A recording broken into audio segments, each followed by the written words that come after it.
ಸುತ್ತಪಡಿಸುತ್ತಿದೆ ಮಹಿಳೆಯರ ದಿನಾಚರಣೆ, ಮಹಿಳೆಯರ ದಿನಾಚರಣೆ, ಮಹಿಳೆಯರ ದಿನಾಚರಣೆ, ಮಹಿಳೆಯರ ದಿನಾಚರಣೆ.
ದಕ್ಷಿಣ ಕನ್ನಡಿಗರ ಸಾಂಸ್ಕೃತಿಕ ಸಂಭಾರಿ ಯಲಹಂಕ ಬೆಂಗಳೂರು.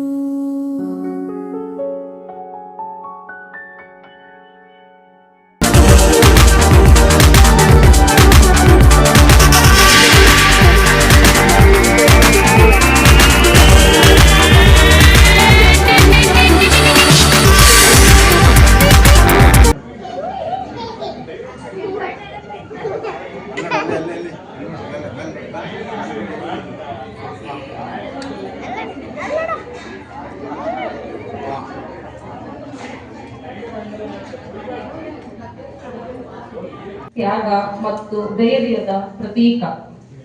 ನಾವೆಲ್ಲರೂ ಕುಟುಂಬದ ಹೃದಯ, ಸಮಾಜದ ಬೆನ್ನೆಲುಬು ಹಾಗೂ ದೇಶದ ಪ್ರಗತಿಯ ಶಕ್ತಿ. ಮಹಿಳೆ ಅಂತ ಹೇಳ್ಕೊಳ್ಳೋದಕ್ಕೆ ನಮ್ಮೆಲ್ಲರಿಗೂ ಹೆಮ್ಮೆ ಅನ್ನಿಸ್ತದಲ್ಲ. ಅಂದ ಹಾಗೆ ಈ ವರ್ಷದ ಥೀಮ್ ಗಿವ್ ಟು ಗೇನ್, ಅಂದರೆ ನಾವು ಪ್ರೀತಿ ನೀಡಿದರೆ ಪ್ರೀತಿ ದೊರೆಯುತ್ತದೆ, ಗೌರವ ಕೊಟ್ಟರೆ ಗೌರವ ಸಿಗುತ್ತದೆ, ಜ್ಞಾನ ಹಂಚಿಕೊಂಡರೆ ಜ್ಞಾನ ಹೆಚ್ಚುತ್ತದೆ. ಈಗ ನಾವು ನಮ್ಮ ಕಾರ್ಯಕ್ರಮವನ್ನ ಪ್ರಾರಂಭಿಸಲು ನಿಮ್ಮೆಲ್ಲರ ಒಪ್ಪಿಗೆಯೊಂದಿಗೆ ನಮ್ಮ ಇಂದಿನ ಕಾರ್ಯಕ್ರಮಕ್ಕೆ ಅತಿಥಿಯಾಗಿ ಬಂದಿರುವಂತಹ ಶ್ರೀಮತಿ ಶರಣ್ಯ ಶೆಟ್ಟಿ ಅವರನ್ನ ನಮ್ಮ ಸಂಘದ ಶ್ರೀಲತಾ ಮೇಡಮ್ ಅವರು ಕರ್ಕೊಂಡು ಬರ್ಬೇಕಾಗಿ ವಿನಂತಿ.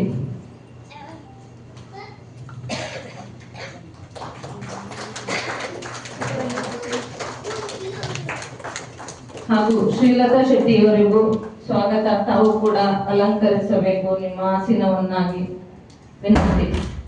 ನಮ್ಮ ಎರಡನೇ ಅತಿಥಿ ಹಾಗೂ ಇಂದಿನ ನಮಗೆ ಹೆಲ್ತ್ ಟಿಪ್ಸ್ ಕೊಡೋಕೆ ಬಂದಿರೋರು ಡಾಕ್ಟರ್ ಕಲಾ ಹರ್ಷ ಅವರು. ಅವರಿಗೂ ನಮ್ಮ ವೇದಿಕೆಗೆ ಹೃತ್ಪೂರ್ವಕ ಸ್ವಾಗತ. ನಮ್ಮ ಇಂದಿನ ಸಾಧಕಿ ಶ್ರೀಮತಿ ಅನಸೂಯ ಕೆ ಅವರನ್ನ ಶ್ರೀಮತಿ ಅಮೂಲ್ಯ ಅವರು ವೇದಿಕೆಯಿಂದ ಕರ್ಕೊಂಡು ಬರಬೇಕಾಗಿ ವಿನಂತಿ.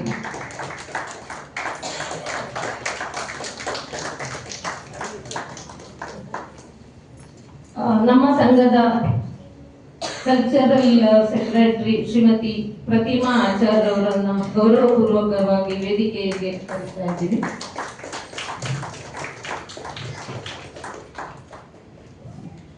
ಈಗ ನಮ್ಮ ಸಂಘದ ಶ್ರೀಮತಿ ಸಂಧ್ಯಾ ಶೆಟ್ಟಿ ಅವರು ನಿಮ್ಮನ್ನೆಲ್ಲ ಸ್ವಾಗತಿಸುತ್ತಾರೆ ಪ್ರೀತಿಪೂರ್ವಕವಾಗಿ.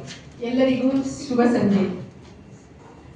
ದಕ್ಷಿಣ ಕನ್ನಡಿಗರ ಸಾಂಸ್ಕೃತಿಕ ಸಂಘ ಯಲಹಂಕದ ಮಾನ್ಯ ಅಧ್ಯಕ್ಷರಾದ ಶ್ರೀಯುತ ಶೇಖರ್ ಶೆಟ್ಟಿ ಅವರೇ, ಆದರಣೀಯ ಉಪಾಧ್ಯಕ್ಷರೇ, ಸಂಘದ ಕಾರ್ಯದರ್ಶಿಗಳೇ, ಪ್ರಸ್ತುತ ಸಂಘದ ಪದಾಧಿಕಾರಿಗಳೇ, ಗೌರವಾನ್ವಿತ ಎಲ್ಲ ಪೂರ್ವ ಅಧ್ಯಕ್ಷರೇ ಹಾಗೂ ಇಲ್ಲಿ ಉಪಸ್ಥಿತರಿರುವ ಇಂದಿನ ಕಾರ್ಯಕಾರಿ ಸಮಿತಿ ಸದಸ್ಯರೇ, ಇಂದಿನ ವಿಶೇಷ ಅತಿಥಿಗಳೇ, ನಮ್ಮ ಸಂಘದ ಎಲ್ಲ ಹಿರಿಯ ಪೋಷಕರೇ ಹಾಗೂ ಇಲ್ಲಿ ಸಮ್ಮುಖದಲ್ಲಿರುವ ನಮ್ಮ ಸಂಘದ ಸ್ಫೂರ್ತಿದಾಯಕ ಮಹಿಳೆಯರೇ, ಮಹಿಳಾ ವಿಭಾಗದ ಉಪಾಧ್ಯಕ್ಷರಾದ ಶ್ರೀಮತಿ ಶ್ರೀಲತಾ ಹರೀಶ್ ಶೆಟ್ಟಿಯವರು ಹೂಗುಚ್ಛ ಕೊಟ್ಟು ಸ್ವಾಗತಿಸಬೇಕಾಗಿ ವಿನಂತಿಸುತ್ತೇವೆ. ಡಾಕ್ಟರ್ ಕಲಾ ಹರ್ಷ ಅವರು ನಮ್ಮ ಸಂಘದ ಪ್ರಧಾನ ಪೋಷಕರಾದ ಹಾಗೂ ಹಿರಿಯ ಸದಸ್ಯರಾದ ನಿವೃತ್ತ ಹೈಕೋರ್ಟ್ ನ್ಯಾಯಮೂರ್ತಿಗಳಾದ ಶ್ರೀಯುತ ಸುಬ್ಬರಾವ್ ಮತ್ತು ಶ್ರೀಮತಿ ಶಾರದಾ ಸುಬ್ಬರಾವ್ ಅವರ ಸೊಸೆ ಹಾಗೂ ಡಾಕ್ಟರ್ ಹರ್ಷ ಅವರ ಧರ್ಮಪತ್ನಿ ಎನ್ನುವುದನ್ನು ತಿಳಿಸಲು ಸಂತೋಷ ಪಡುತ್ತೇನೆ. ಹಾಗೆಯೇ ಪೌಷ್ಟಿಕತೆ ಮತ್ತು ಆರೋಗ್ಯಕರ ಜೀವನ ಶೈಲಿಯ ಕುರಿತು ಮಾರ್ಗದರ್ಶನ ನೀಡಲು ನಮ್ಮ ಸಂಘದ ಇನ್ನೊಬ್ಬ ಗೌರವಾನ್ವಿತ ಸದಸ್ಯೆಯಾದ ಆಹಾರ ತಜ್ಞೆ ಶ್ರೀಮತಿ ಶರಣ್ಯ ಶೆಟ್ಟಿ ಅವರು ನಮ್ಮೊಂದಿಗಿದ್ದಾರೆ. ಶರಣ್ಯ ಶೆಟ್ಟಿ ಅವರು ನಮ್ಮ ಸಂಘದ ಹಿರಿಯ ಸದಸ್ಯರು ಹಾಗೂ ಕರ್ನಾಟಕ ಸರ್ಕಾರದ ವಿವಿಧ ಉನ್ನತ ಹುದ್ದೆಗಳಲ್ಲಿ ಸೇವೆ ಸಲ್ಲಿಸಿ ನಿವೃತ್ತರಾದ ನಮ್ಮ ಪೋಷಕರಾದ ಶ್ರೀ ಸುಧಾಕರ್ ಶೆಟ್ಟಿ ಮತ್ತು ಶ್ರೀಮತಿ ಸುಮಾ ಶೆಟ್ಟಿ ಅವರ ಹೆಮ್ಮೆಯ ಪುತ್ರಿ ಎಂದು ತಿಳಿಸಲು ಸಂತೋಷ ಪಡುತ್ತೇನೆ. ಅವರನ್ನು ನಮ್ಮ ಸಾಂಸ್ಕೃತಿಕ ವಿಭಾಗದ ಕಾರ್ಯದರ್ಶಿಯಾದ ಶ್ರೀಮತಿ ಪ್ರತಿಮಾ ಆಚಾರ್ಯ ಅವರು ಹೂಗುಚ್ಛ ನೀಡಿ ಸ್ವಾಗತಿಸಬೇಕಾಗಿ ವಿನಂತಿ.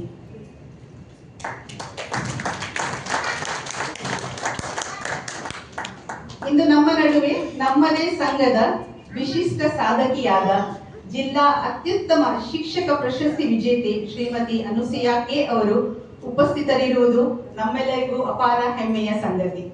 ಅವರು ನಮ್ಮ ಸಂಘದ ಸದಸ್ಯರಾಗಿದ್ದು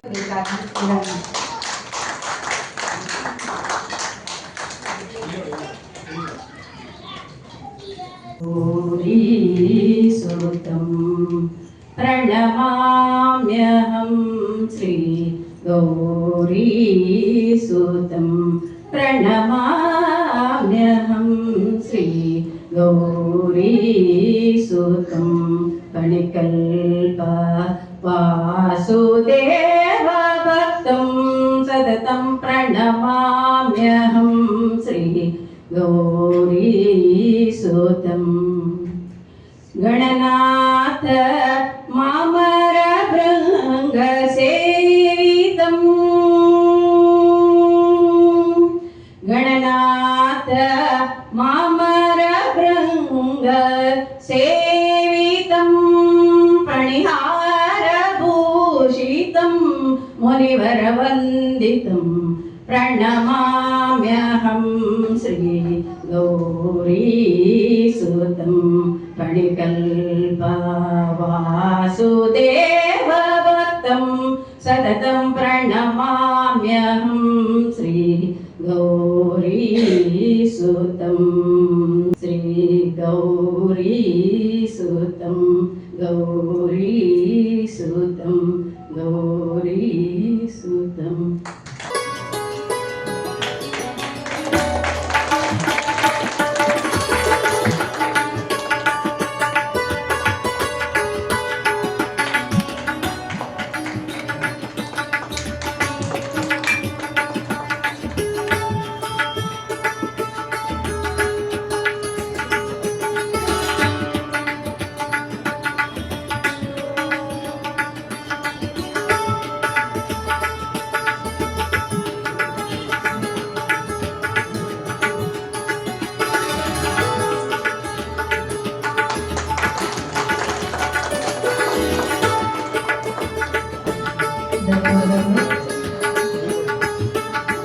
गुरु ब्रह्मा गुरु विष्णु गुरुदेवो महेश्वरः गुरु साक्षात् परब्रह्म तस्मै ಶ್ರೀ ಗುರುವೇ ನಮಃ.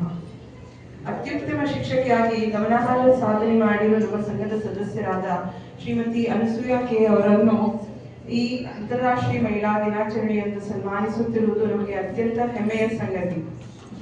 ಶ್ರೀಯುತ ಶೇಷರಾಜ ಕೆ ಮತ್ತು ಶ್ರೀಮತಿ ಗೋಮನವರ ತೃತೀಯ ಪುತ್ರಿಯಾಗಿ ಉಡುಪಿ ಜಿಲ್ಲೆಯ ಕೇರಳಕಳಬೆಟ್ಟು ಗ್ರಾಮದಲ್ಲಿ ಜನಿಸಿ ಪ್ರಾಥಮಿಕ ಹಾಗೂ ಪ್ರೌಢ ಶಿಕ್ಷಣವನ್ನು ಸರ್ಕಾರಿ ಪ್ರೌಢಶಾಲೆ ತೆಂಕನಿಡಿಯವರು ಇಲ್ಲಿ ಮುಗಿಸಿದರು.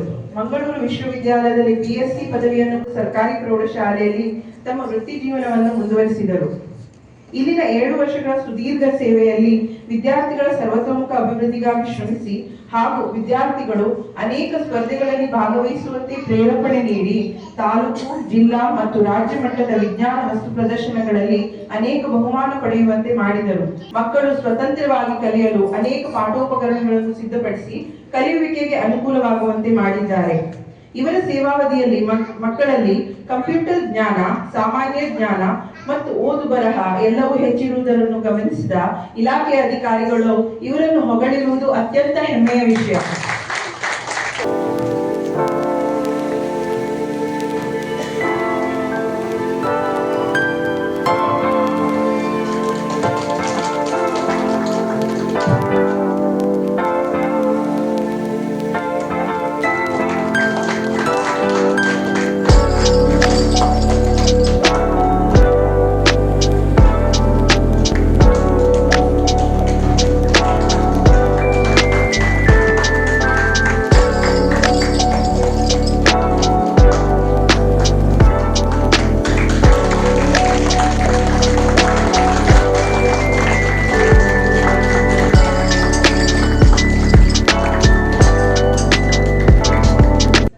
ಎಲ್ಲರಿಗೂ ಶುಭ ಸಂಜೆ. ಮೊದಲಿಗೆ ನನ್ನ ಗುರುಹಿರಿಯರನ್ನು ನೆನಪಿಸುತ್ತಾ ಇವತ್ತಿನ ಈ ಕಾರ್ಯಕ್ರಮದಲ್ಲಿ ನನ್ನನ್ನು ಗುರುತಿಸಿ ಸನ್ಮಾನಿಸಿದ ದಕ್ಷಿಣ ಕನ್ನಡಿಗರ ಸಾಂಸ್ಕೃತಿಕ ಸಂಘ ಯಲಹಂಕ ಇದರ ಅಧ್ಯಕ್ಷರು ಮತ್ತು ಎಲ್ಲಾ ಪದಾಧಿಕಾರಿಗಳಿಗೆ ನನ್ನ ಹೃದಯಪೂರ್ವಕ ವಂದನೆಗಳು.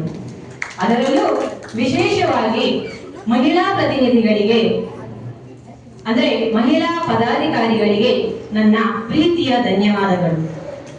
ಇವತ್ತು ವಿಶೇಷವೇನೆಂದ್ರೆ ವಿಶ್ವ ಮಹಿಳಾ ದಿನಾಚರಣೆ.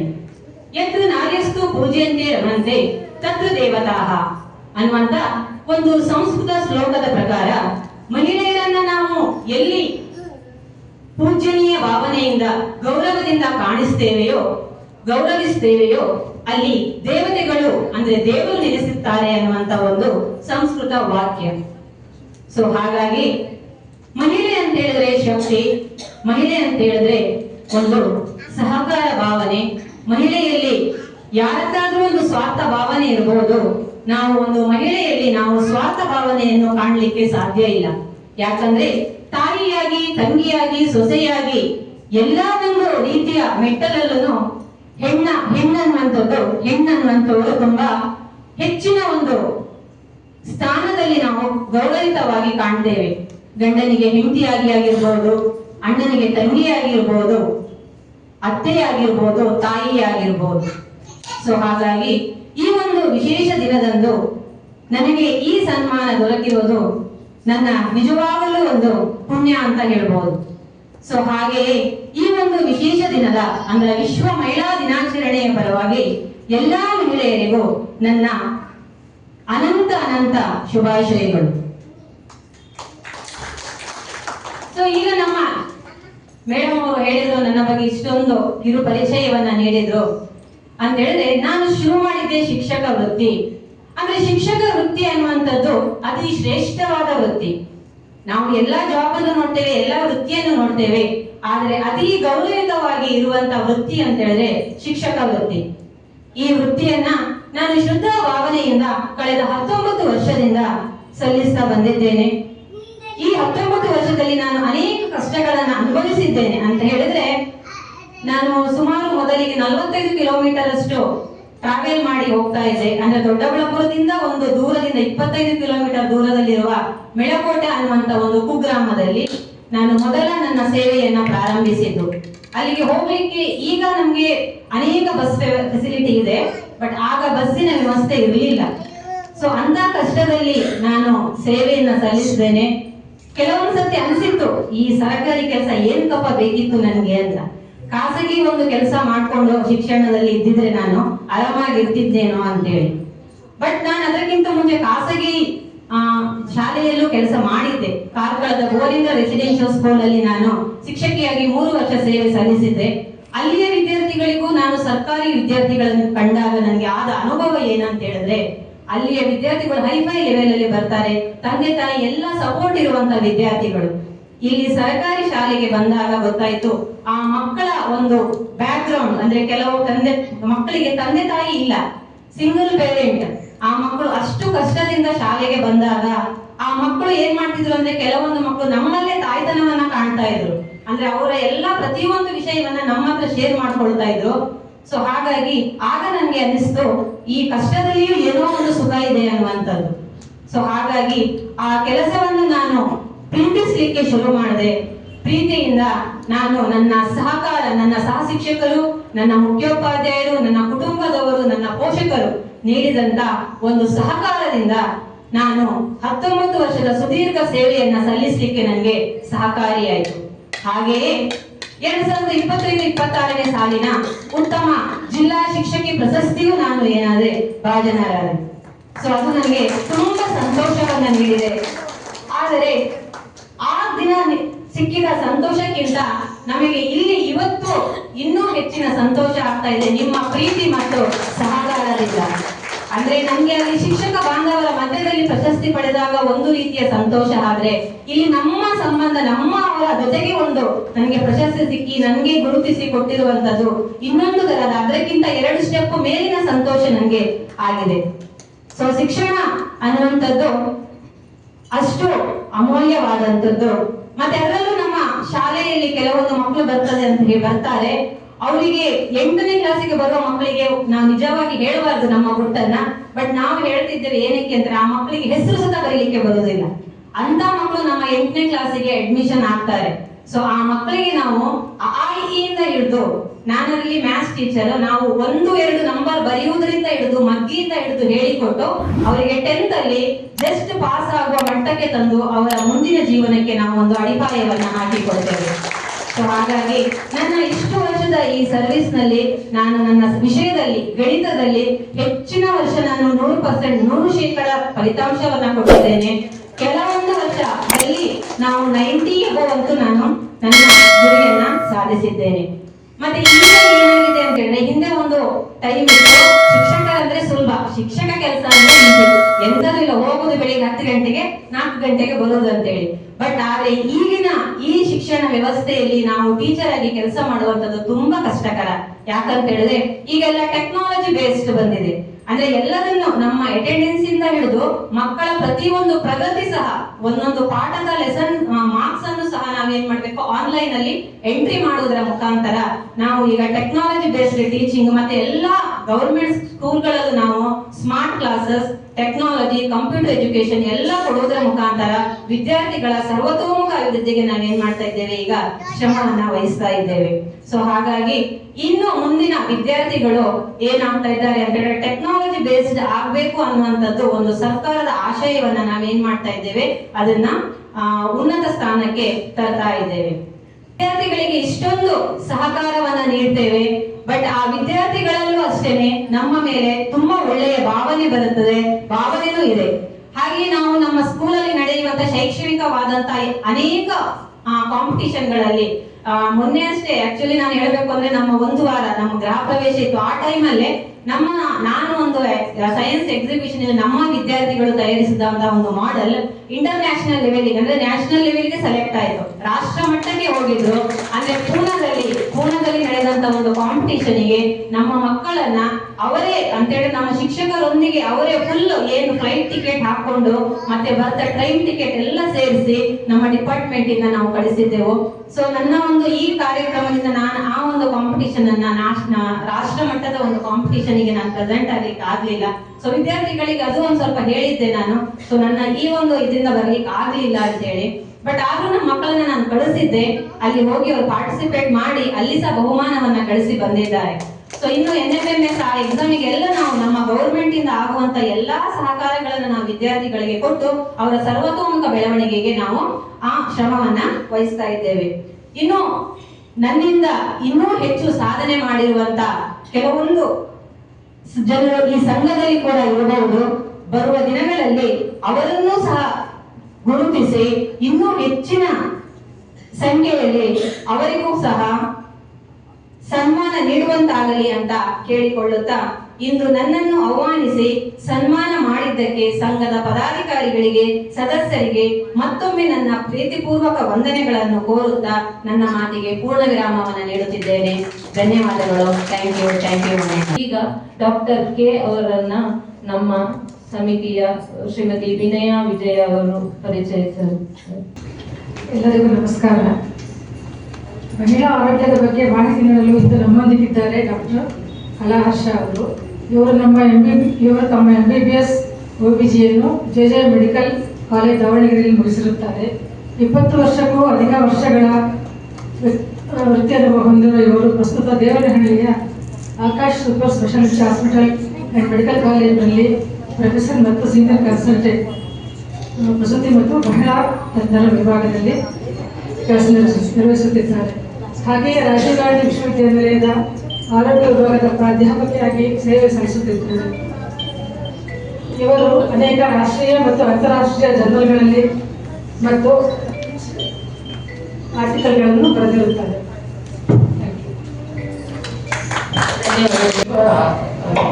ಹ್ಯಾಪಿ ವುಮೆನ್ಸ್ ಡೇ, ವಿಶ್ವ ಮಹಿಳಾ ದಿನಾಚರಣೆ ಶುಭಾಶಯಗಳು. ಸೊ ನಾವು ಆರೋಗ್ಯವಾಗಿದ್ದರೆ ಇದು ಎಷ್ಟೊಂದು ನಾವು ಪ್ರಗತಿಪರ ಚಟುವಟಿಕೆಗಳನ್ನು ಮಾಡ್ಬೋದು. ಸೊ ಫಸ್ಟ್ ನಮ್ಮ ಆರೋಗ್ಯ ಅನ್ನೋದು ಇಂಪಾರ್ಟೆಂಟ್. ಆರೋಗ್ಯವೇ ಭಾಗ್ಯ ಅಂತ ಹೇಳ್ತಾ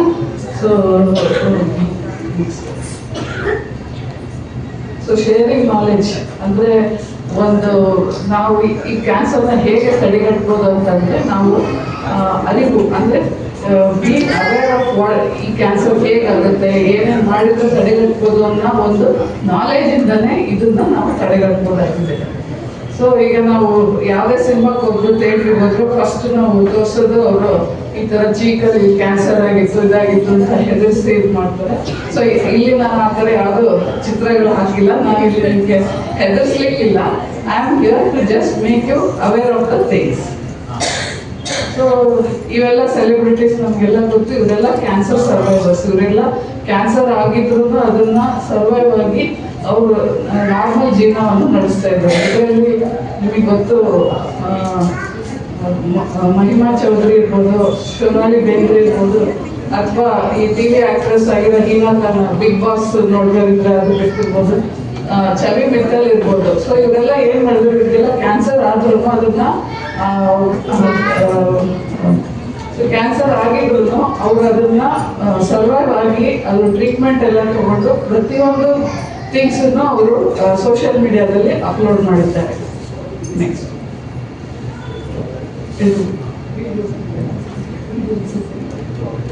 ಓಕೆ. ಸೊ ನಾವು ಟ್ವೀಟ್ ಹೊಡೆದ್ಮೇಲೆ ಇದೆಲ್ಲ ಮೊದಲೇ ಪ್ರಿವೆನ್ಷನ್ ಮಾಡಬೇಕು. ಸೊ ಪ್ರಿವೆನ್ಷನ್ ಮಾಡೋದು ತುಂಬಾ ಇಂಪಾರ್ಟೆಂಟ್ ಆಗಿರುತ್ತೆ. ಸೊ ನನ್ನ ಡಿಸ್ಕಷನ್ ಕ್ಯಾನ್ಸರ್ ಅಂದ್ರೆ ಏನು, ಆಮೇಲೆ ಮಹಿಳೆಯರಲ್ಲಿ ಕಾಮನ್ ಆಗಿ ಕಾಣಿಸುವಂತ ಬ್ರೆಸ್ಟ್ ಕ್ಯಾನ್ಸರ್ ಮತ್ತೆ ಸರ್ವೈಕಲ್ ಕ್ಯಾನ್ಸರ್ನ ಹೇಗೆ ಪ್ರಿವೆಂಟ್ ಮಾಡೋದನ್ನ ಇವತ್ತು ಹೇಳ್ತೀನಿ. ಸೊ ಕ್ಯಾನ್ಸರ್ ಅಂದ್ರೆ ಏನು? ಕ್ಯಾನ್ಸರ್ ಅಂದ್ರೆ ಈ ಸೆಲ್ಗಳು ಅನ್ಕಂಟ್ರೋಲ್ ಗ್ರೋತ್ ಆಗೋದು.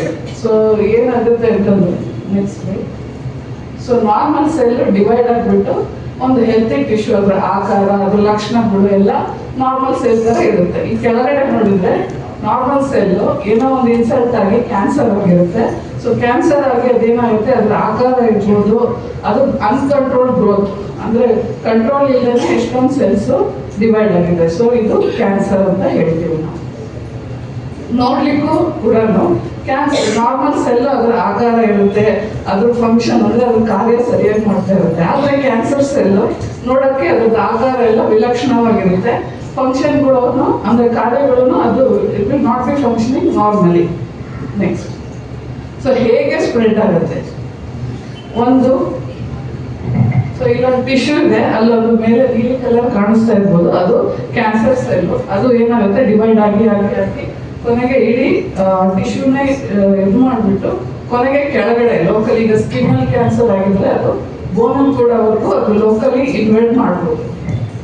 ಸೊ ಅಷ್ಟೇ ಅಲ್ಲದೆ ಬ್ಲಡ್ ವೆಸಲ್ ಮೂಲಕ, ಈಗ ಎಕ್ಸಾಂಪಲ್ ಈ ಗರ್ಭಚೀಲದ ಕ್ಯಾನ್ಸರ್ ಇದ್ರೆ ಕೆಲವೊಂದ್ಸಲ ನಾವು ಕೇಳಿರ್ತೀವಿ ಅದು ಲಂಗ್ಸಿಗೂ ಹೋಗಿದೆ ಅಂದ್ರೆ ಅದು 4th ಸ್ಟೇಜ್ ಅದು. ಸೊ ಅದು ಬ್ಲಡ್ ಇಂದನೂ ಅದು ಕ್ಯಾನ್ಸರ್ ಸ್ಪ್ರೆಡ್ ಆಗ್ಬೋದು. ನೆಕ್ಸ್ಟ್, ಸೊ 2022 ಅಲ್ಲಿ ಸರ್ವೆ ಮಾಡಿದಾಗ ಭಾರತೀಯ ಹೆಣ್ಮಕ್ಳಲ್ಲಿ ಯಾವ ಥರ ಕ್ಯಾನ್ಸರ್ ಕಾಮನ್ ಆಗಿದೆ ಅಂತಂದ್ರೆ, ಈಗ 100 ಜನ ಕ್ಯಾನ್ಸರ್ ಬಂದಿದೆ ಅಂತಂದ್ರೆ ಅದರಲ್ಲಿ 25 ಜನಕ್ಕೆ ಬ್ರೆಸ್ಟ್ ಅಂದರೆ ಸ್ತನದ ಕ್ಯಾನ್ಸರ್ ಕಾಮನ್ ಆಗಿತ್ತು.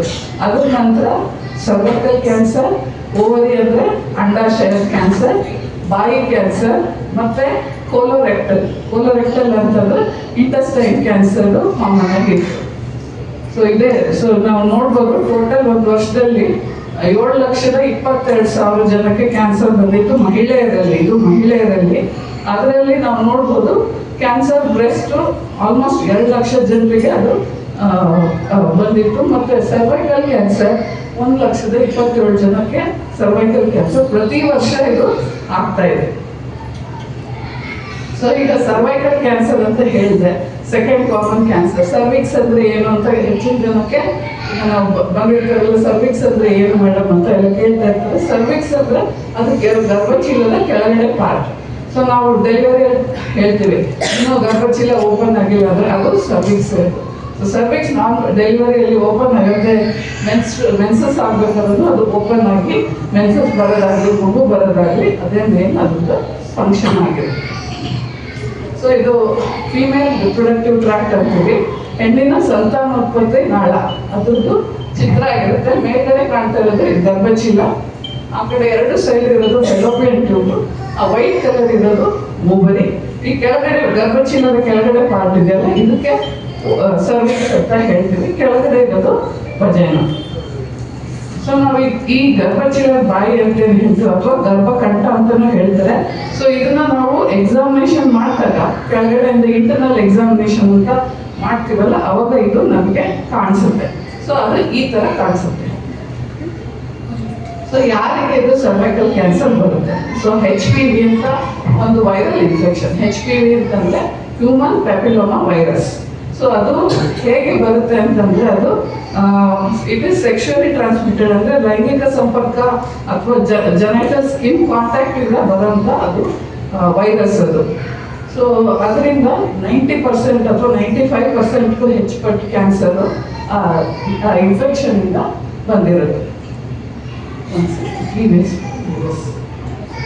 ಸೊ ಚಿಕ್ಕ ವಯಸ್ಸಲ್ಲಿ, ಹಿಂದಿನ ಕಾಲದಲ್ಲಿ ಚಿಕ್ಕ ವಯಸ್ಸಲ್ಲಿ ಮದುವೆ ಮಾಡೋದು 16 ವರ್ಷ 18 ವರ್ಷ ಅವೆಲ್ಲ risk factor for cervical cancer. ಅಥವಾ ಮಲ್ಟಿಪಲ್ ಸೆಕ್ಷುವಲ್ ಪಾರ್ಟ್ನರ್ಸ್ ಇದ್ರೆ, ತುಂಬ ಪ್ರೆಗ್ನೆನ್ಸಿ 4-5 ಪ್ರೆಗ್ನೆನ್ಸಿ ಇದ್ರೆ, ಸ್ಮೋಕಿಂಗ್ ಮತ್ತೆ ವೀಕ್ ಇಮ್ಯುನಿಟಿ HIV ಇದ್ರೂ ಈ ಕ್ಯಾನ್ಸರ್ ಬರೋದು ಮೋಸ್ಟ್ ಕಾಮನ್ ಆಗಿದೆ.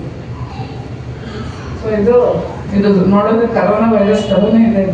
ಇದು ಹ್ಯೂಮನ್ ಪ್ಯಾಪಿಲೋಮಾ ವೈರಸ್ ಅಂತ.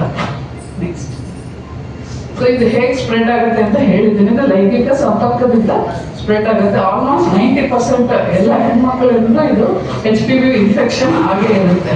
ಸೊ ಏನು ಲಕ್ಷಣಗಳು ನಮಗೆ HPV ಇನ್ಫೆಕ್ಷನ್ ಆಗಿದೆ ಅಂದರೆ ಇದು ಸಿಂಪ್ಟಮ್ಯಾಟಿಕ್, ಏನೋ ಸಿಂಪ್ಟಮ್ಸೇ ಇರೋದಿಲ್ಲ. ಇದು ಇನ್ಫೆಕ್ಷನ್ ಆಗಿದೆ ಅಂತಲೇ ನಮಗೆ ಗೊತ್ತಿಲ್ಲದೇ ಇದು ಇನ್ಫೆಕ್ಷನ್ ಆಗಿರುತ್ತೆ. ಸೊ ಇನ್ಫೆಕ್ಷನ್ ಆದಾಗ ಏನಾಗುತ್ತೆ, ಬಾಡಿ ಡಿಫೆನ್ಸ್ ಏನು ಮಾಡುತ್ತೆ, ಅದನ್ನ ಕಂಟ್ರೋಲ್ ಮಾಡುತ್ತೆ. ಹೆಚ್ಚಿನ ಸಲ 90% ಆಫ್ ದ ಟೈಮ್ ಅದು ಕಂಟ್ರೋಲ್ ಮಾಡುತ್ತೆ. ಬಟ್ ಸರ್ಟನ್ ಟೈಮ್ಸ್ ಕೆಲವೊಂದ್ಸಲ ಏನಾಗುತ್ತೆ, ಅದು ಇನ್ಫೆಕ್ಷನ್ ಇಟ್ ಕ್ಯಾನ್ ಪರ್ಸಿಸ್ಟ್. ಸ್ವಲ್ಪ ದಿವಸ 2 ವರ್ಷದವರೆಗೂ ಅದು ಪರ್ಸಿಸ್ಟ್ ಆಯ್ತಂದ್ರೆ ಆಮೇಲೆ ಅದು ಪ್ರೀ ಕ್ಯಾನ್ಸರ್ ಆಗುತ್ತೆ. ಈ ಸೆಕೆಂಡ್ ಅಂತೇಳಲ್ಲ ಪ್ರೀ ಕ್ಯಾನ್ಸರ್ ಆಗುತ್ತೆ. ಆಮೇಲೆ ಅದು ಪ್ರೀ ಕ್ಯಾನ್ಸರ್ ಆಗಿ ಇನ್ನು 10ರಿಂದ 30 ವರ್ಷ ಆದ್ಮೇಲೆ ಅದು ಕ್ಯಾನ್ಸರ್ ತಿರುಗುತ್ತೆ. ನೋಡಿ ಅಲ್ಲಿ 10ರಿಂದ 30 ವರ್ಷ ಇದೆ. ಈ ಟೈಮಲ್ಲಿ ನಾವು ಪ್ಯಾಪ್ಸ್ಮಿಯರ್ ಅಂತ ಕೇಳಿರ್ಬೋದು, ಆ ಟೆಸ್ಟ್ ಮಾಡಿದ್ರೆ ಇದನ್ನ ಡಿಟೆಕ್ಟ್ ಮಾಡ್ಬೋದು. ಮುಂದೆ ನಾನು ಹೇಳ್ತೀನಿ.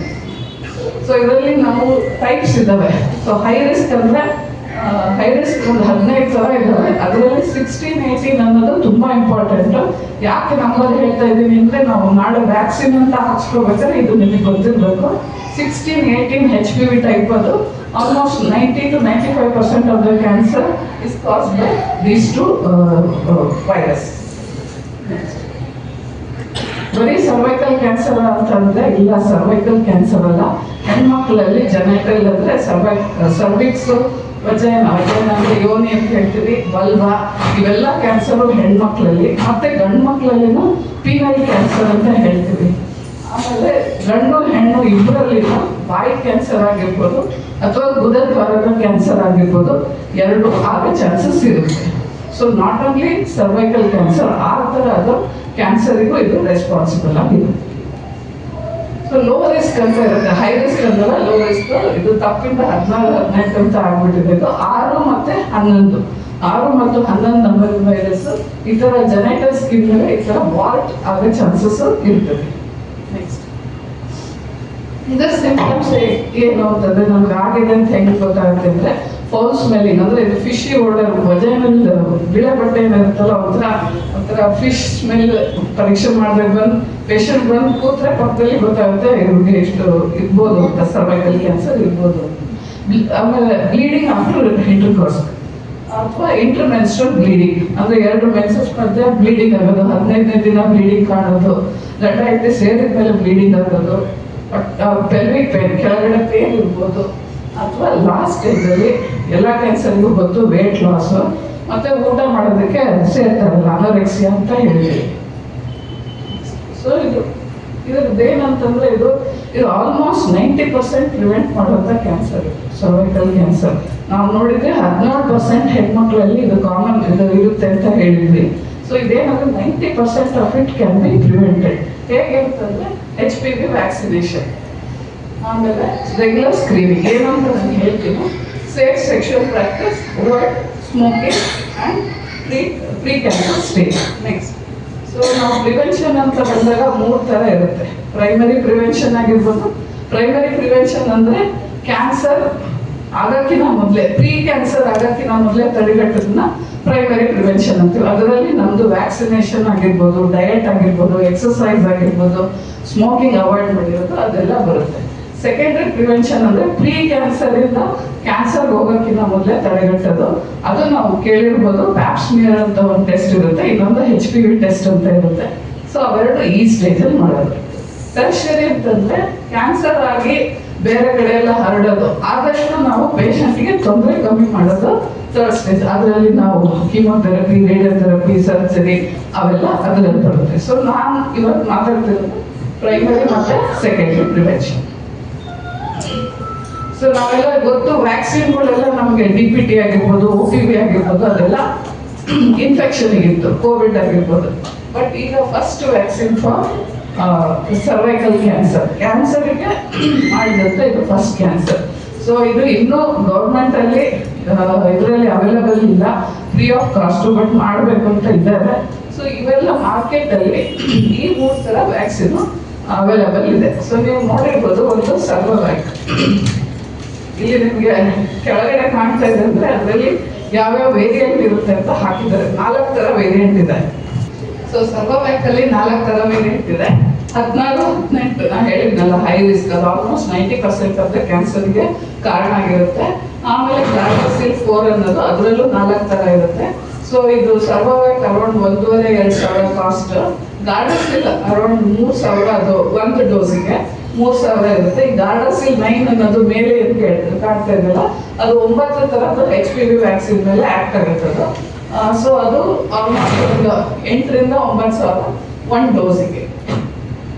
ನೆಕ್ಸ್ಟ್ ಸೊ ಹೇಗೆ ಕೊಡಿಸೋದು, ಯಾವಾಗ ಕೊಡ್ತೋಗ್ಬೇಕು ಅಂತಂದರೆ, ಸೊ ಬೆಸ್ಟ್ ಟೈಮ್ ಇತ್ತಂದರೆ ನಮ್ಮ ಮಕ್ಕಳಿಗೆ 9ರಿಂದ 14 ವರ್ಷದವರೆಗೂ ಇರೋ ಮಕ್ಕಳಿಗೆ 2 ಡೋಸಸ್ ಹಾಕಿಸ್ಬೇಕು. 9 to 14 ಇಯರ್ಸಲ್ಲಿ ವ್ಯಾಕ್ಸಿನೇಷನ್ ಮಾಡಿದರೆ ಅದು 90% ಎಫೆಕ್ಟಿವ್ ಇರುತ್ತೆ.